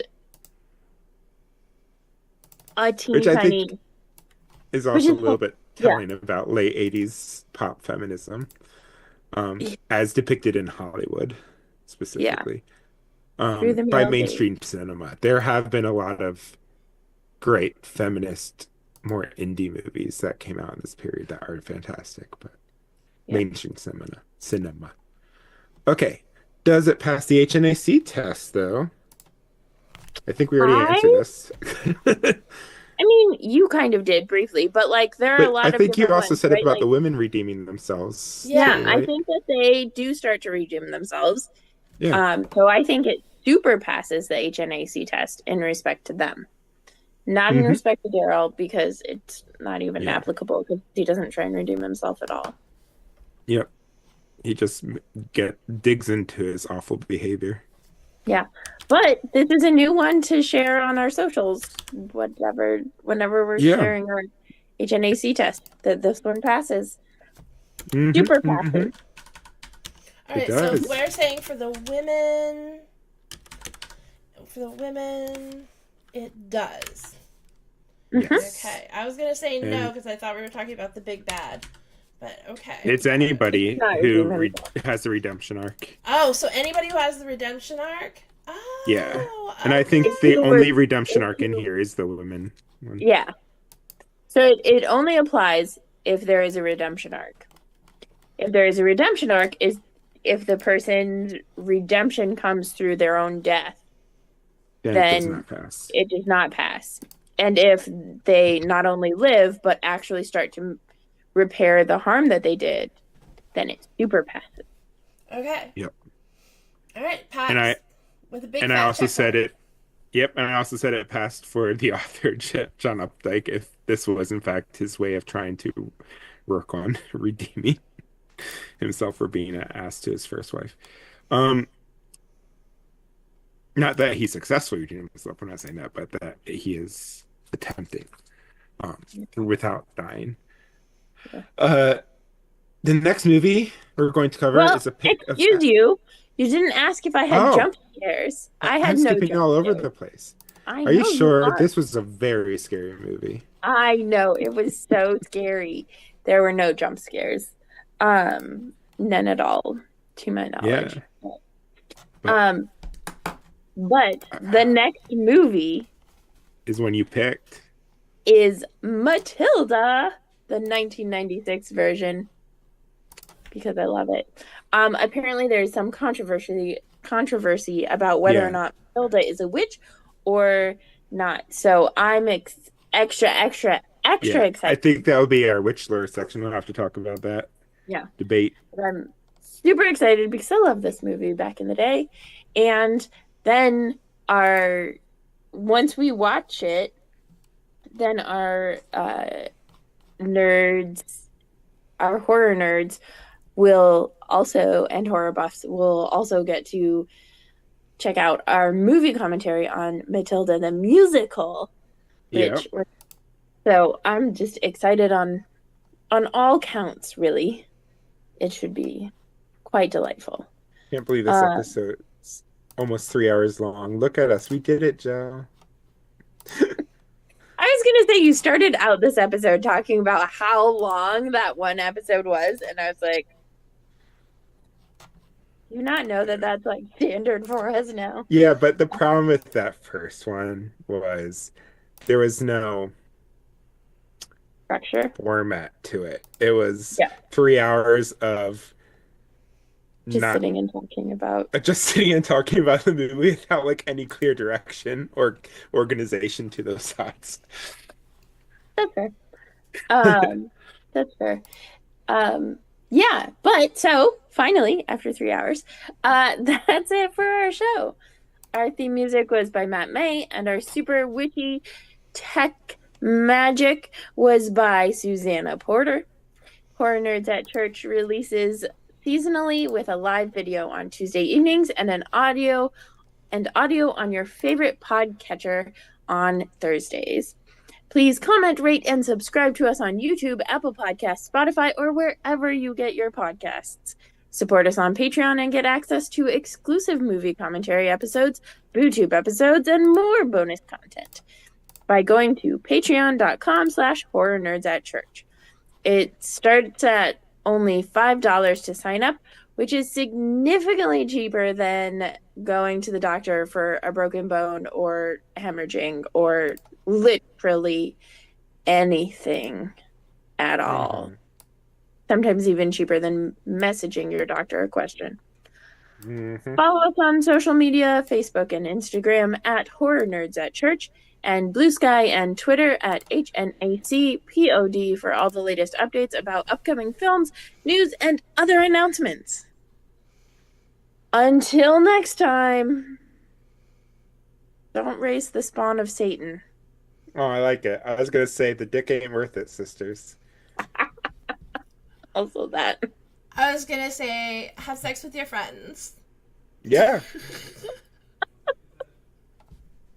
And for all of you women out there, remember that part of the Bible that says, do not lie with another man the way you would a woman. Do not lie with men the way you would a woman. You should be lying with women, not men. It's biblical. Just saying. You heard love it here. that. Stephanie, my college roommate, in her intro to the Hebrew Bible class, had to write like things she was grateful for in the Hebrew Bible or something. And one of them that she put was like that when it says, "You shall not lie with another man like you lie with a woman," or it was something about like men should not lie with other men the way But it that they doesn't lie specifically say that.